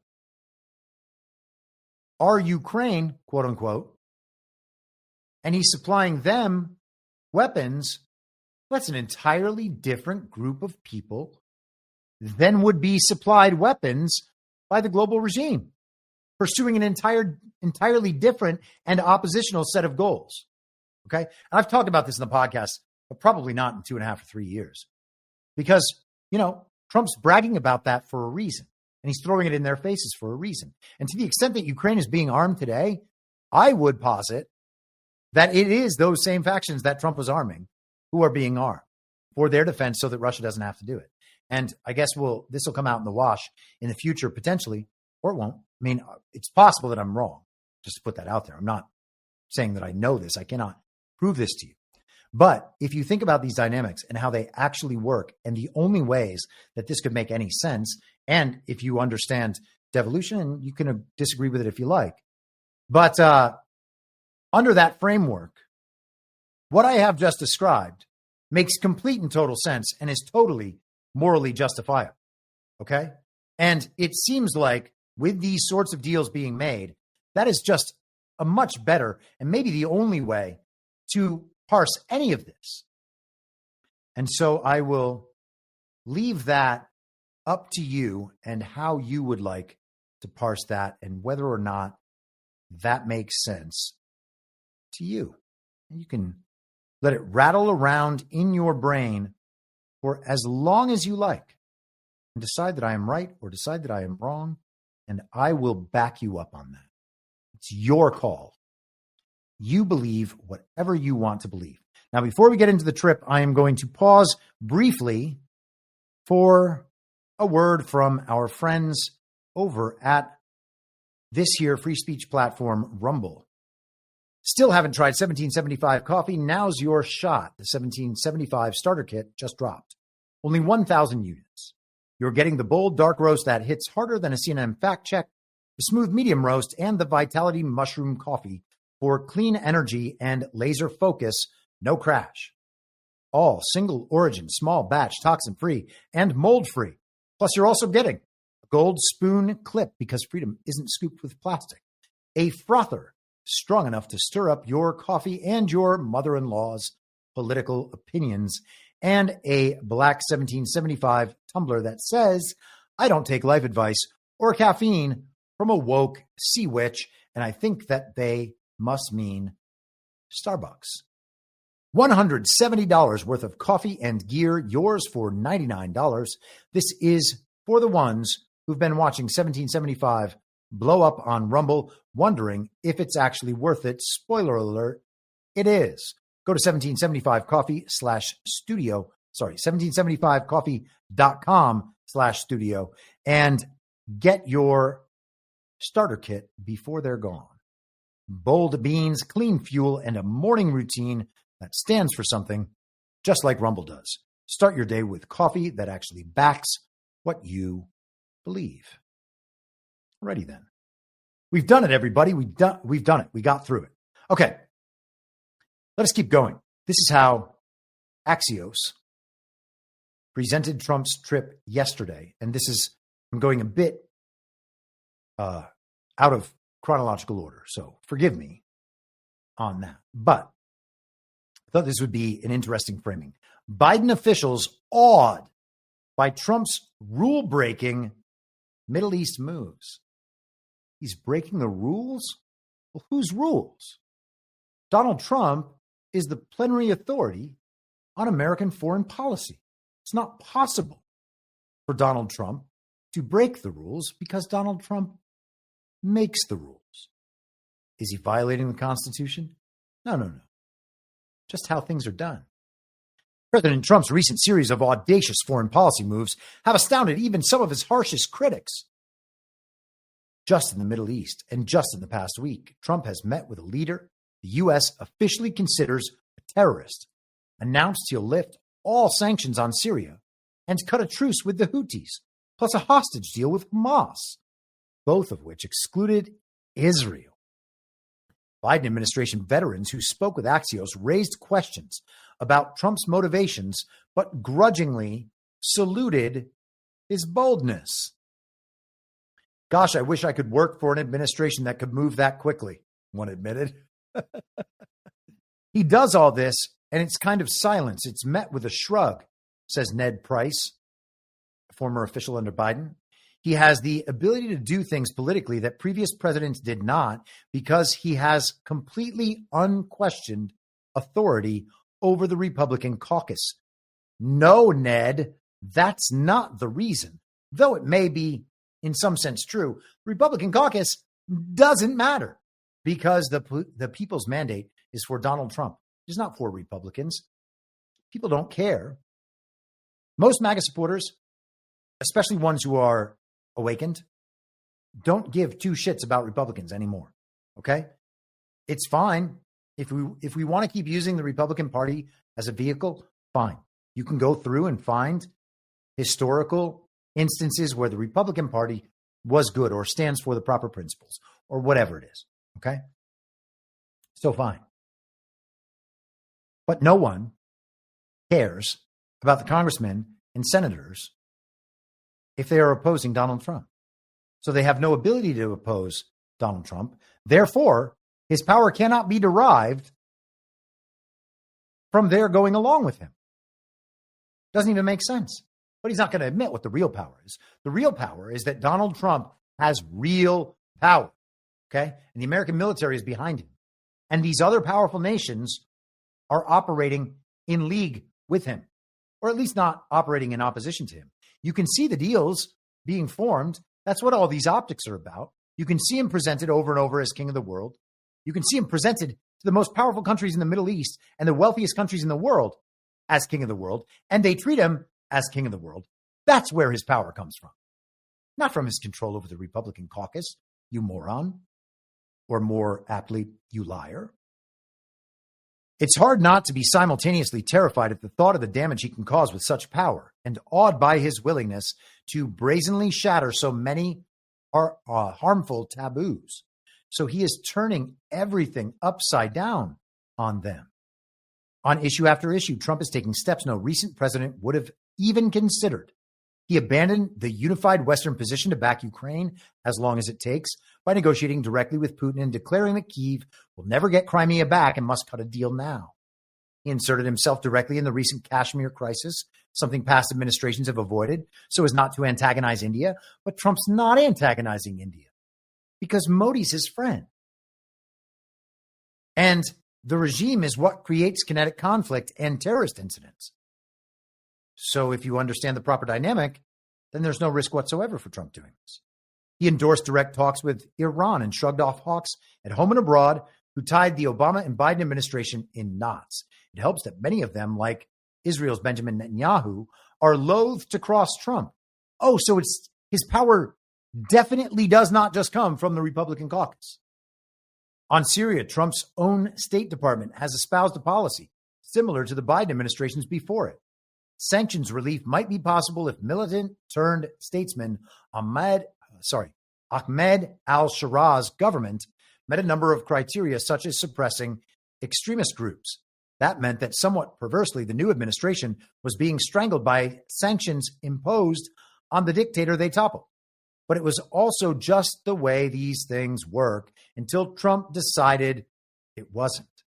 And also that al-Shara is a puppet. When Assad returns, this will be the perfect vehicle by which Trump has righted the situation there without dealing with the Assad is not a bad guy case to be made to the world. So we can go drive right around that narrative problem that Assad has presented, or the coverage of Assad for a long time has presented. And it's actually kind of tactically brilliant. It's, I'm sure Assad wasn't too happy to have to step back, but I can see why they did it. I don't like Trump's motivations for a lot of things that he does, Rhodes continued. But one thing you will say is he's not tied to the constant fear of some bad faith right-wing attacks or stupid blob type. We don't do this. We must leverage the sanctions for blah, blah, blah. No, sometimes you just have to try something different. So that's awfully shocking to see Ben Rhodes saying that and saying, I don't know why Joe Biden didn't do this. These things he said on the Pod Save America podcast, and that used to be called Keeping It 1600. And David Plouffe, who we talked about earlier, used to be a frequent guest on that podcast as well as Ben Rhodes is. All these guys are in that kind of Obama bro set. All right. So Trump broke all the rules in the Middle East. Now, I just want to hit this real quickly and encourage you all to take a look if you want to go more deeply into it. But just this afternoon on Truth Social, Donald Trump posted about some of the response to his speech in Saudi Arabia that you might recall me saying the other day was, I think, one of the greatest speeches he's ever given. And I would put it on par with UN speech, World Economic Forum speech. And if I thought about it, maybe the first inauguration, I think his speech in November 22 announcing that he was going to, quote unquote, run again in the fake campaign for a fake election was also a good speech. But here are some of the comments. JD exclamation point said, President Trump's speech in Saudi Arabia was the best articulation of a smart, realistic foreign policy I've ever heard from an American leader. Nice job, JD. Newt Gingrich said, or quotes Mark Halperin in saying, Trump's Tuesday speech in Saudi Arabia, which shockingly gets almost zero coverage in American media, was one for the ages, with some observers not unreasonably calling it extraordinary, and some supporters saying it was one of the best and most important addresses by a U.S. president in many years. It warrants your time to watch it in full if you have not, to understand Trump's unusual and distinctive worldview. And Even Megyn Kelly said, wow, just listen to Trump's message. It's truly the dawn of a new day. And that's because whoever this commie or whatever is said, I rarely praise Trump, but this is a genuinely incredible speech. And you got to love how these people in 2025 are still making sure to let everybody know, to preface, hey, I don't like Trump too. I don't like Trump too, but I have to say this good thing about him. Thanks, guys. What great support. All right, let's get into some of the video of this meeting, and hopefully I'll be able to, gosh, I have a lot, because there are so many good images of these last 2 days. But I'll try to speed through these things relatively quickly so we can make some real headway as we come down the home stretch here. So this is from still Saudi Arabia. Trump greets Saudi officials at the royal court in Riyadh. And this was a big deal in some parts of the internet because all of these military officials were also saluting Donald Trump. And the people who spend most of their time playing Match online suggested that this was an enormous big deal because this means he's supreme commander of the world. And hey, listen, I mean, I say he's king of the world, so I guess it could be for that reason. But also, I've talked with some military people, and they're like, well, no, saluting foreign presidents is not out of bounds for what normally happens. C Masters gifted 5 subscriptions. So thank you on behalf of myself, and thank you on behalf of the recipients of those subscriptions. Let us continue.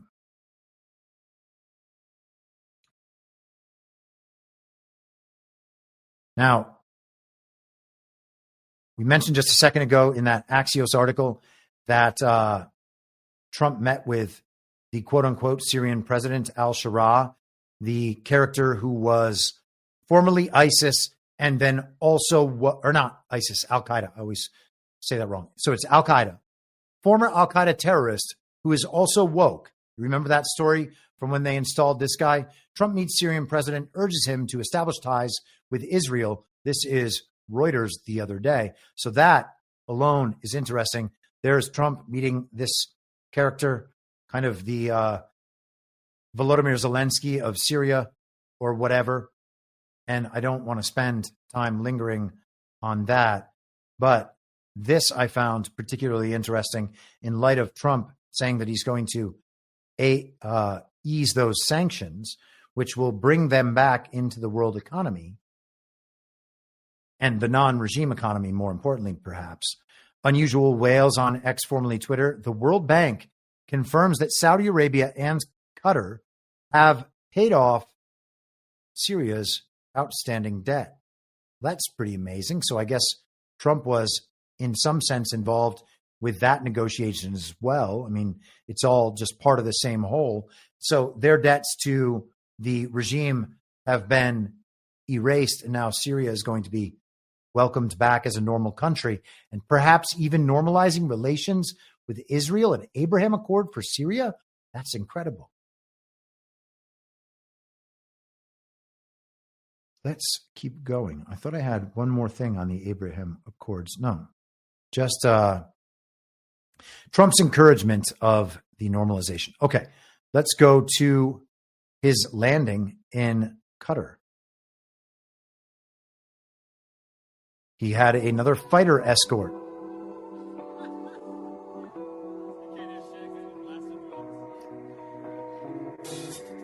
And it's all going out on TikTok and Instagram with music and video. And even that stuff even pierces the normie sphere, I would imagine. Can't say because I'm not in the normie sphere, generally speaking. I mean, I don't see any Instagram, barely see any Twitter, don't see any TikTok, I don't see any Facebook. But honestly, this entire thing is not figuring out how to get the normies to vote Republican in 2028, despite the fact that the people playing Match Online seem to believe that's the point. Look at everybody waking up. Are they waking up, or are they just becoming Republicans?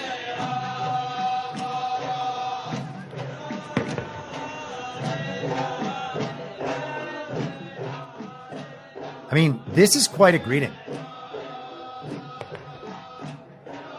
Can you imagine your country, and especially when you have systems of royalty, when you have emirs, etc., them rolling out the red carpet this way, or rolling out the purple carpet as we saw in Saudi Arabia? I mean, that's incredible video. That is a king's welcome. It's nothing short of a king's welcome. And I mean, we talked about last year, the Notre Dame Cathedral reopening, Trump presented as king of the world. The Vatican, Trump presented as king of the world. Saudi Arabia, Qatar, and the UAE, all of them, Trump presented as the king of the world. And we'll keep seeing this. Deny it, right? Call it whatever you want to call it. Maybe it's a little bit too, I don't want to call it groveling, because I'm not groveling. I'm just trying to state objectively. It is clear through the optics that we are being shown these important countries, these parts of the world, consider Donald Trump the king of the world, or at least a leader that they have to defer to in every situation. That's pretty incredible.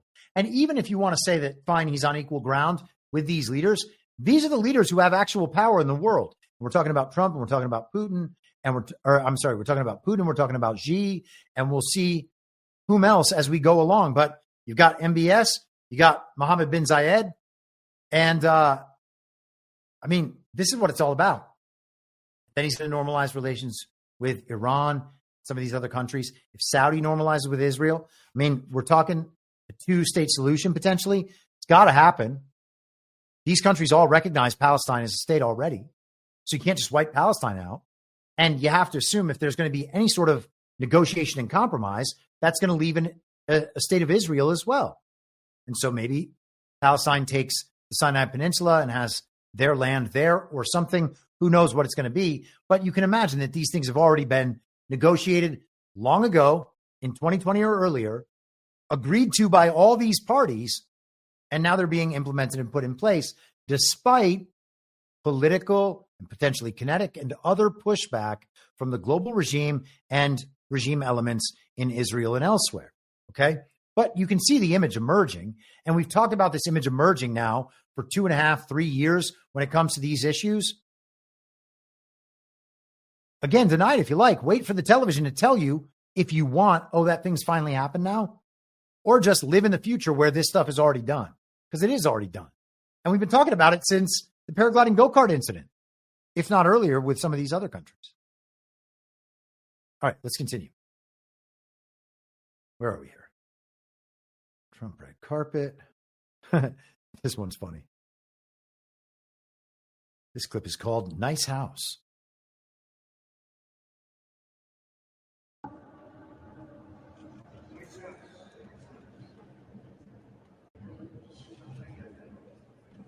Dang.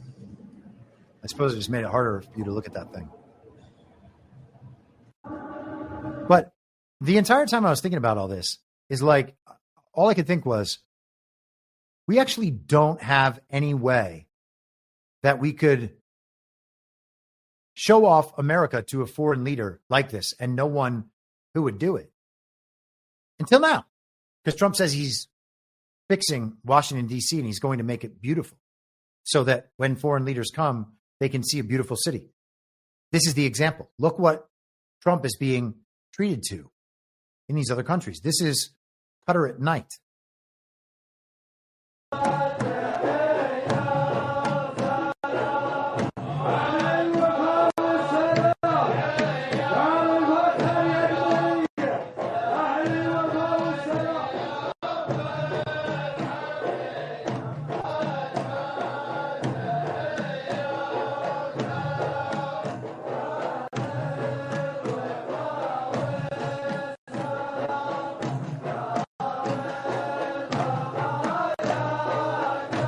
Now, for those of you who are doing the audio version, this is an enormous procession down this tree-lined boulevard, palm tree-lined boulevard, camels and horses and people in formal dress, and then a long motorcade.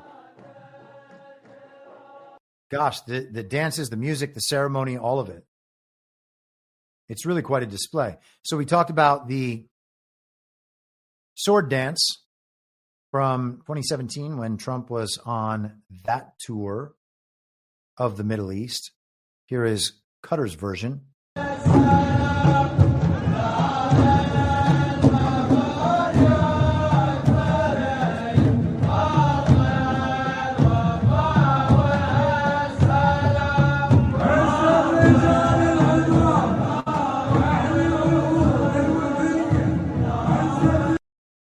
All of that is for Donald J. Trump. And it's not just to make him feel happy. And, you know, they can say that Trump loves this stuff because it feeds his ego, etc. But it's not just that. It's not just that. Sorry, guys. Got to be grown-ups at some point. It's not just that. These countries see Donald Trump this way, and they are proudly aligning with him on the world stage. And you have Emmanuel Macron, Friedrich Merz, and Sir Keir Starmer in the "Is that Coke?" on the train display a few days ago after meeting with a comedic actor in Ukraine who has been losing a war for almost 3.5 years. War, in quotes. What a clown show. Think about what the rest of the world actually is, the power display that counters this. There is none. There's none. They do Instagram events and try to show off the Eiffel Tower. And they have their little conferences on their big stages. Oh, the world is coming together for our G20 event. The world's coming together for our World Economic Forum, our United Nations. Oh, we have a summit in Los Angeles. Clown show. Look at that. The answer's right in front of you.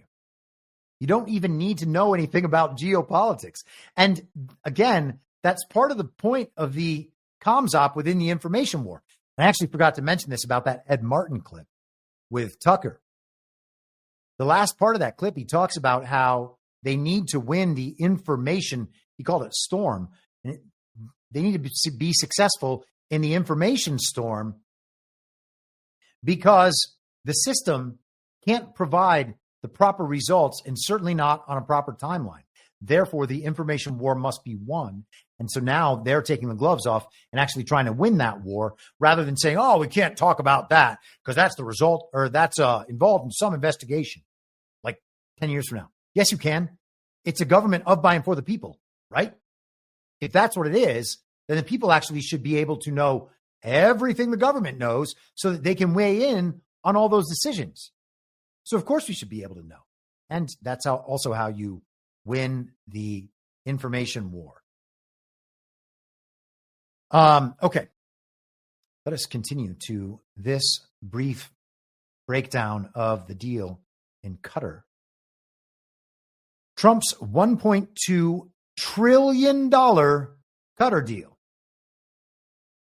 $96 billion to Boeing and GE, the largest aviation order ever. 150,000 plus American jobs annually. Million plus jobs total impact. Real paychecks for real Americans. $8.5 billion from McDermott Energy. $97 billion. Parsons infrastructure projects. $1 billion. Quantum computing investment. This is just the start. Defense wins. $3 billion for Raytheon and General Atomics. First international buyer of FS Lids anti-drone system. MQ-9B aircraft exports. And here we go, skipping down. $2 billion trade surplus with Qatar. These are things the fake news media won't tell you, according to Rod Martin. $3.3 billion Qatar investment in the U.S. in 2023. 20-plus years of positive trade balance. And again, they were going after Qatar as like some terrorist state, our enemies. He notes $1.2 trillion from Qatar, another $600 billion from Saudi Arabia. So that puts us at $1.8 $8 trillion. And then they had the UAE stuff. Trump says $4 trillion. He might be overshooting it, but does that really matter? I think not. Real Purdy won $50. Hey, Chris, thank you. I'm getting here late, but I'm excited to listen. Are you going to the Bitcoin conference? Have a great weekend. Thank you so very much for your generous support. I am not going this year to the Bitcoin conference. I am with travel in March to a GART and then travel a couple weeks ago to a GART. Like, I'm one of those people who actually doesn't like traveling. I don't like traveling. I'm trying to accomplish things in my work and stuff that's going to lead me into my new avenues in my future. Okay. And I accomplish that stuff best when I'm at home and working and grinding away. And that's all I do. It's all I want to do. I don't want to do other stuff. And I definitely don't want to ever travel. I go to the GARTs because it's nice to connect with the audience. And I'm very committed to the Badlands Project that I care a lot about. And I care a lot about my friends in Badlands. And that's why I go. But otherwise, I like to be home. So no, I'm not going to Bitcoin. I went to Bitcoin last year. I get it. I like the speeches. There are some people there that I like listening to, but the Bitcoin conference is Bitcoin focused. The people there that are networking are crypto focused, well beyond Bitcoin. And so I have no need to engage with that. I don't need to engage with the corporate aspects, the people displaying at the conference. I would like to see some of the speeches, but to travel to see speeches, not worth it. I would love to go see and hang out with G Money, who's a good friend of mine. But besides that, it doesn't make sense for me in my life. So that's the long answer. Let us continue. A few more video clips, and yeah, I think we can get through this in 15 minutes. And I'm going to try, because I don't want this to be a 3.5 hour podcast, especially not because it's already late. And I don't want to run into, I know Badlands shows are starting soon. If not, I know Liberty Den's in an hour and a half. I don't know. I don't have the schedule in my head. So, sorry. Let's keep going. All right. So, before leaving Qatar, a military flyover.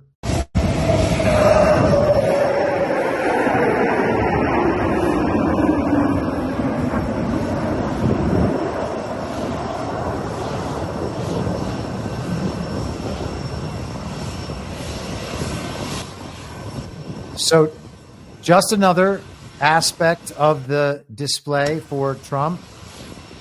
You saw Air Force One on the tarmac, a long red carpet and a long line of people lining that red carpet.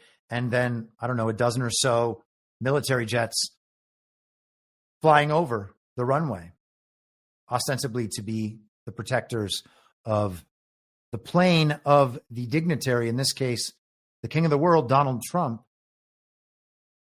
And then he heads from Qatar to the UAE. This is the entrance to Abu Dhabi. If I can stop attempting to share things the wrong way. Here we are.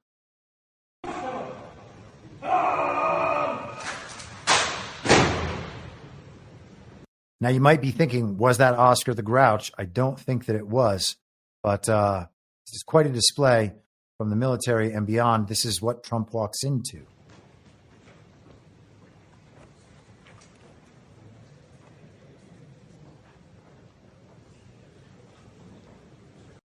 And we're going to keep this moving. He's getting a tour of some kind of palace. I mean, look at this. It's unbelievable. And I thought to myself, in line with what I said earlier, where would we be able to create this sort of display for a foreign leader? And I remembered, oh yeah, Mar-a-Lago. It's fantastic. Let us continue. More of Abu Dhabi. Now, you will notice these women, by the way, holding their long hair over and like shaking it, like making their hair dance.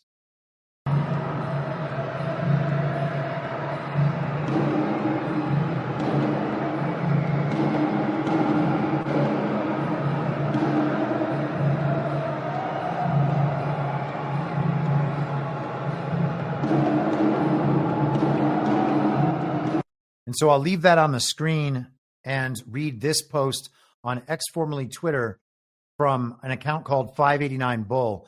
But he said, to everyone confused by the hair swinging ritual in Trump's UAE visit, that wasn't random. That wasn't a TikTok dance. That was ancient, intentional, and royal. Here's what it meant. The ritual is known in Gulf Arab culture, especially in the UAE, as part of a ceremonial welcome reserved for kings, heads of state, and those given the highest honor. The synchronized hair swaying by women is not a performance. It's a gesture of grace, pride, and spiritual blessing. It symbolizes honor, purity of intent, and in some interpretations, submission to a higher cause or protector. It's rare. It's sacred. You don't get this unless you're being received as a liberator or covenant figure. Donald Trump didn't walk into a normal greeting. He was flanked by military, tribal elders, and ceremonial dancers. This was a king's welcome. It sent a message to the world and especially to those watching in silence. He's not just back. He's the one we trust now. This was a global power shift wrapped in ancient tradition. And to be honest, if I was still on Twitter, that might earn 589 Bull a follow from me. And I am loath to follow anyone. So because I want to, I use these platforms to consume information. And so not as a place to make online friends. And so I want to be sure that I'm actually able to see parts of my feed, which is already a problem. So, but that was very good and very aligned with the case that we in Badlands have been making and that I have been making on this show for many years now. This is how he's being presented to the world. And it didn't start just this year and this term and not just since the fake election. Let's keep it moving.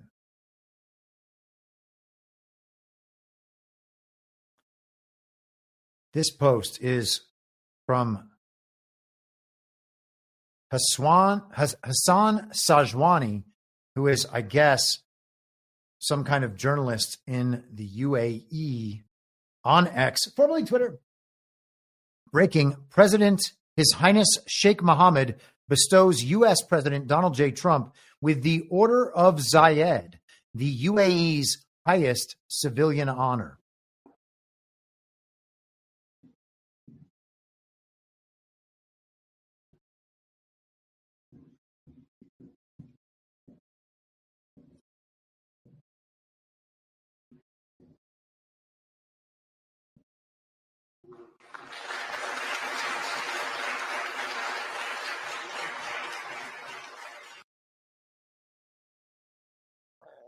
I don't see how that can be considered anything short of a symbol of alliance.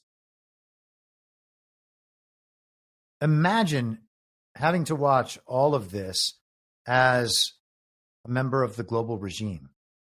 This I thought was, this is short and sweet, but I thought was particularly amusing. This is Trump, and he brought Stephen Miller on the trip and is introducing Stephen Miller to the very important people. Every American deserves to see what an incredible evolution we are seeing in the Genesis right now. So you see right here, this looks to be Stephen Miller, Deputy Chief of Staff, one of them.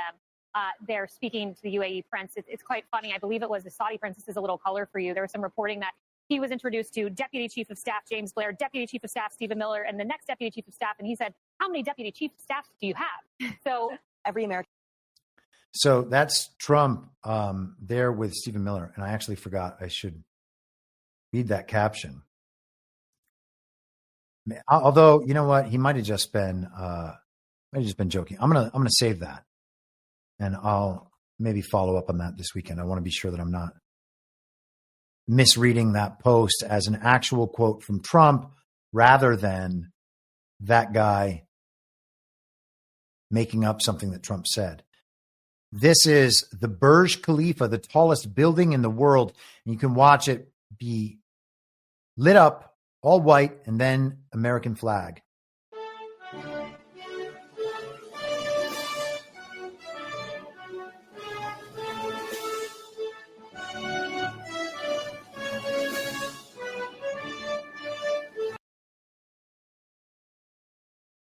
What can you say?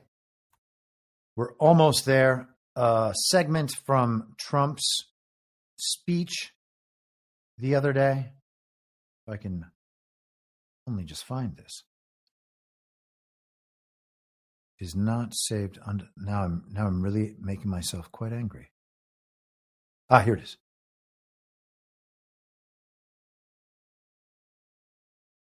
Peninsula, places like Dubai and Abu Dhabi, Doha, Muscat. The transformations have been unbelievably remarkable. Before our eyes, a new generation of leaders is transcending the ancient conflicts of tired divisions of the past and forging a future where the Middle East is defined by commerce, not chaos, where it exports technology, not terrorism, and where people of different nations, religions, and creeds are building cities together, not bombing each other out of existence. We don't want that.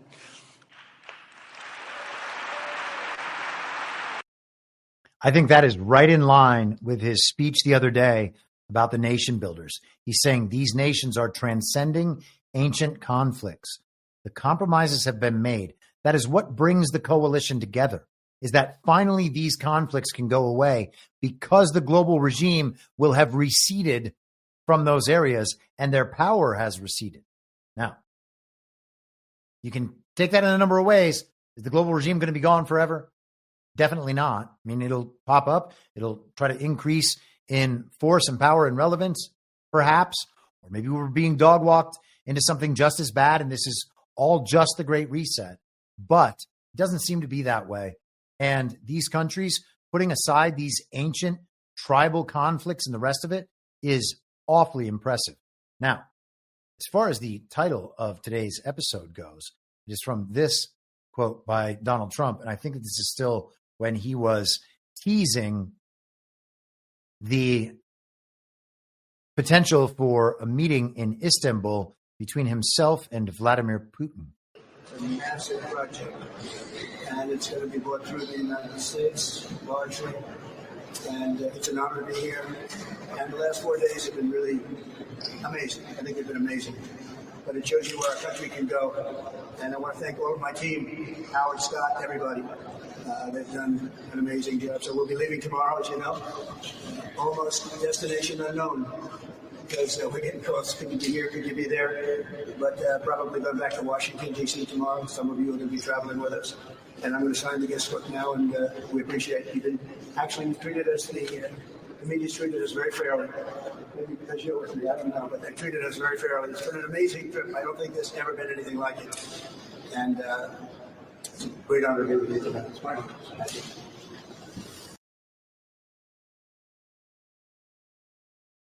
So, destination unknown, and that makes me think immediately of one of my favorite punk songs of all time, Ruby Soho by Rancid.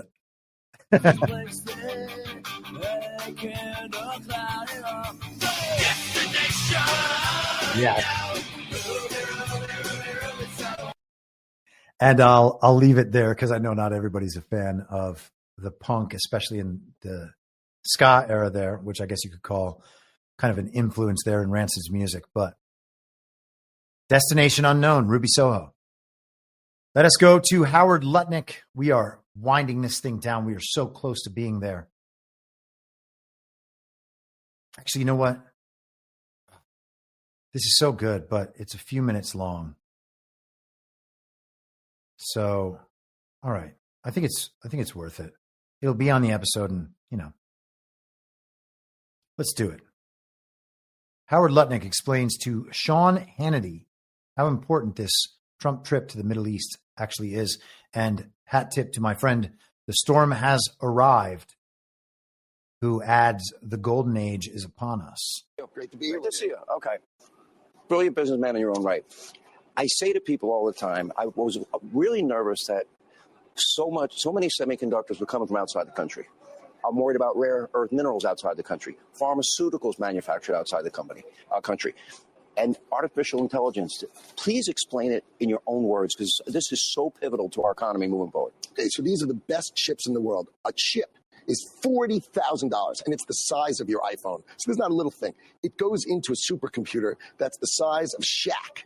Okay, it's like a refrigerator size, right? It costs $3 million, 7 foot tall, so they're not going anywhere. No one's like sneaking them out the back door. That's not that kind of thing, right? They suck huge amounts of power, and that's when you put these things together, right? That's how you get artificial intelligence. So the idea was we would let our allies buy these gigantic chips, right? These gigantic chips, and only U.S.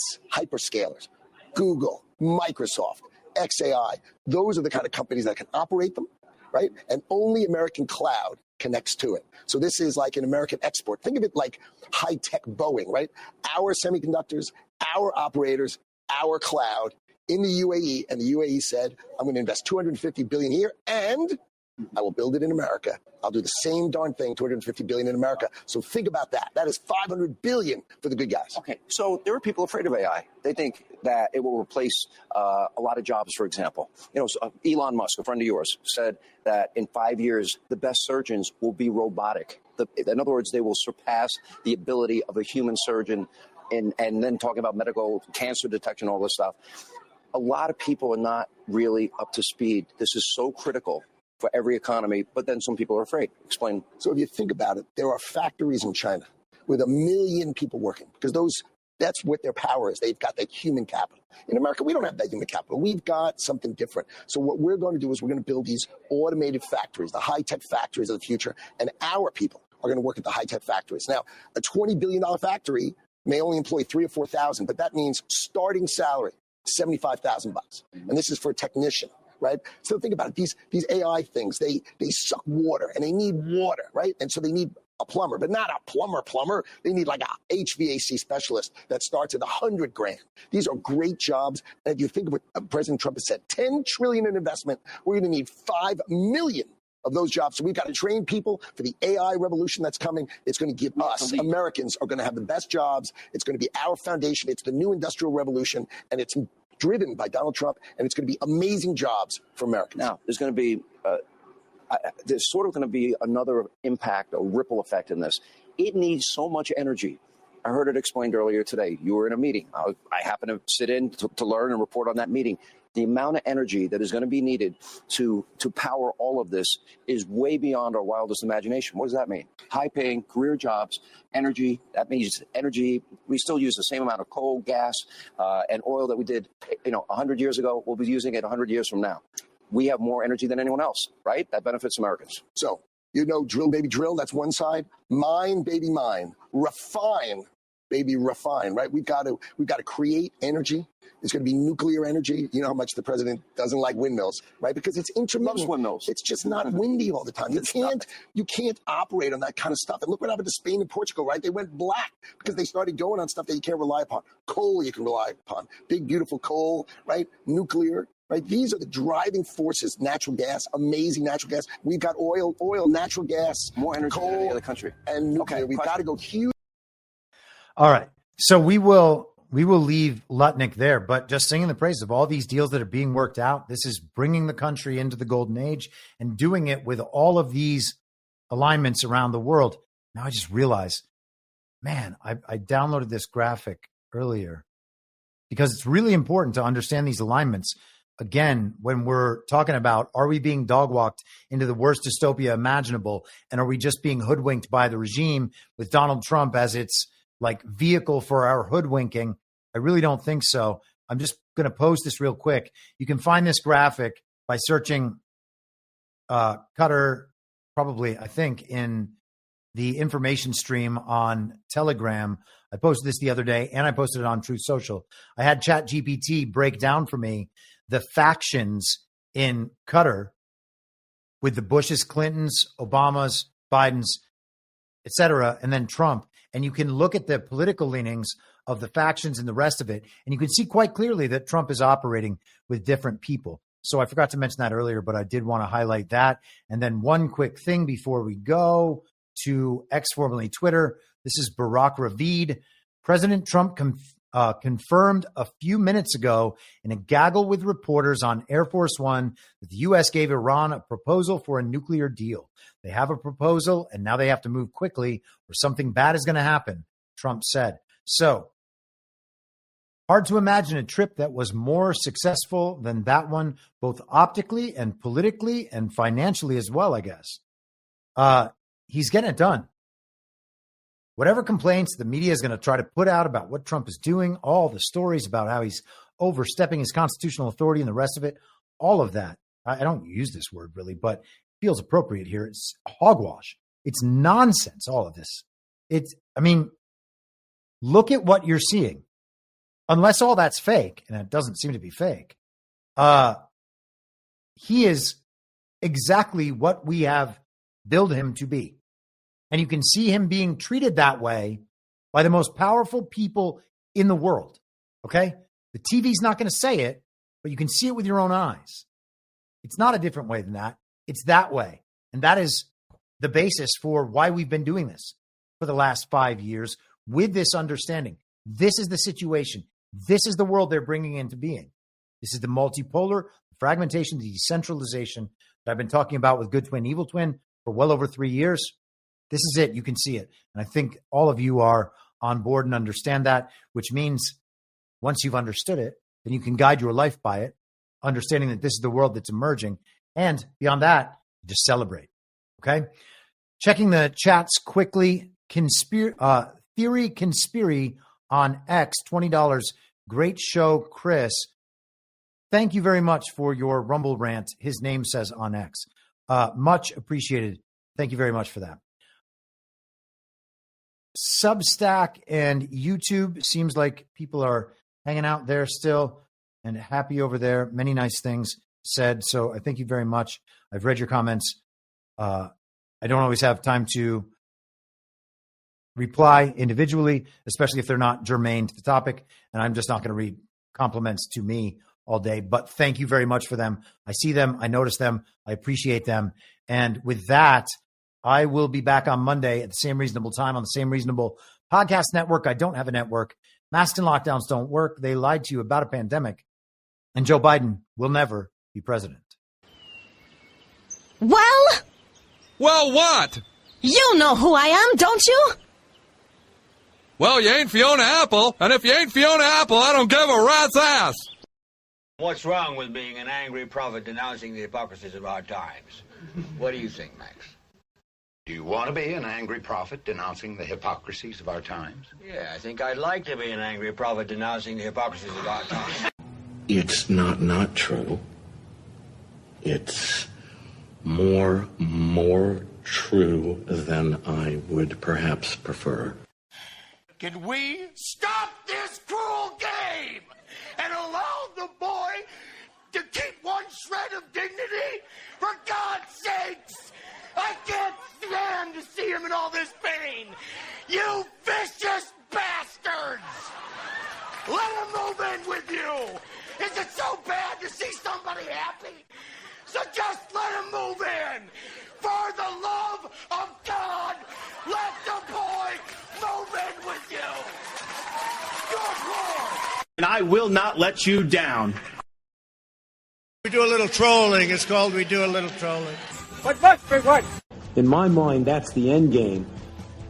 If you're listening for free and would like to support the show, the best way to do that is by signing up for a paid subscription at imyourmoderator.substack.com. You can find the info stream over on Telegram at t.me/veryreasonable. The merch site is cancelcouture.com. And for all my other links, you can visit linktree.com/imyourmoderator. And I'll see you soon. Down on the range.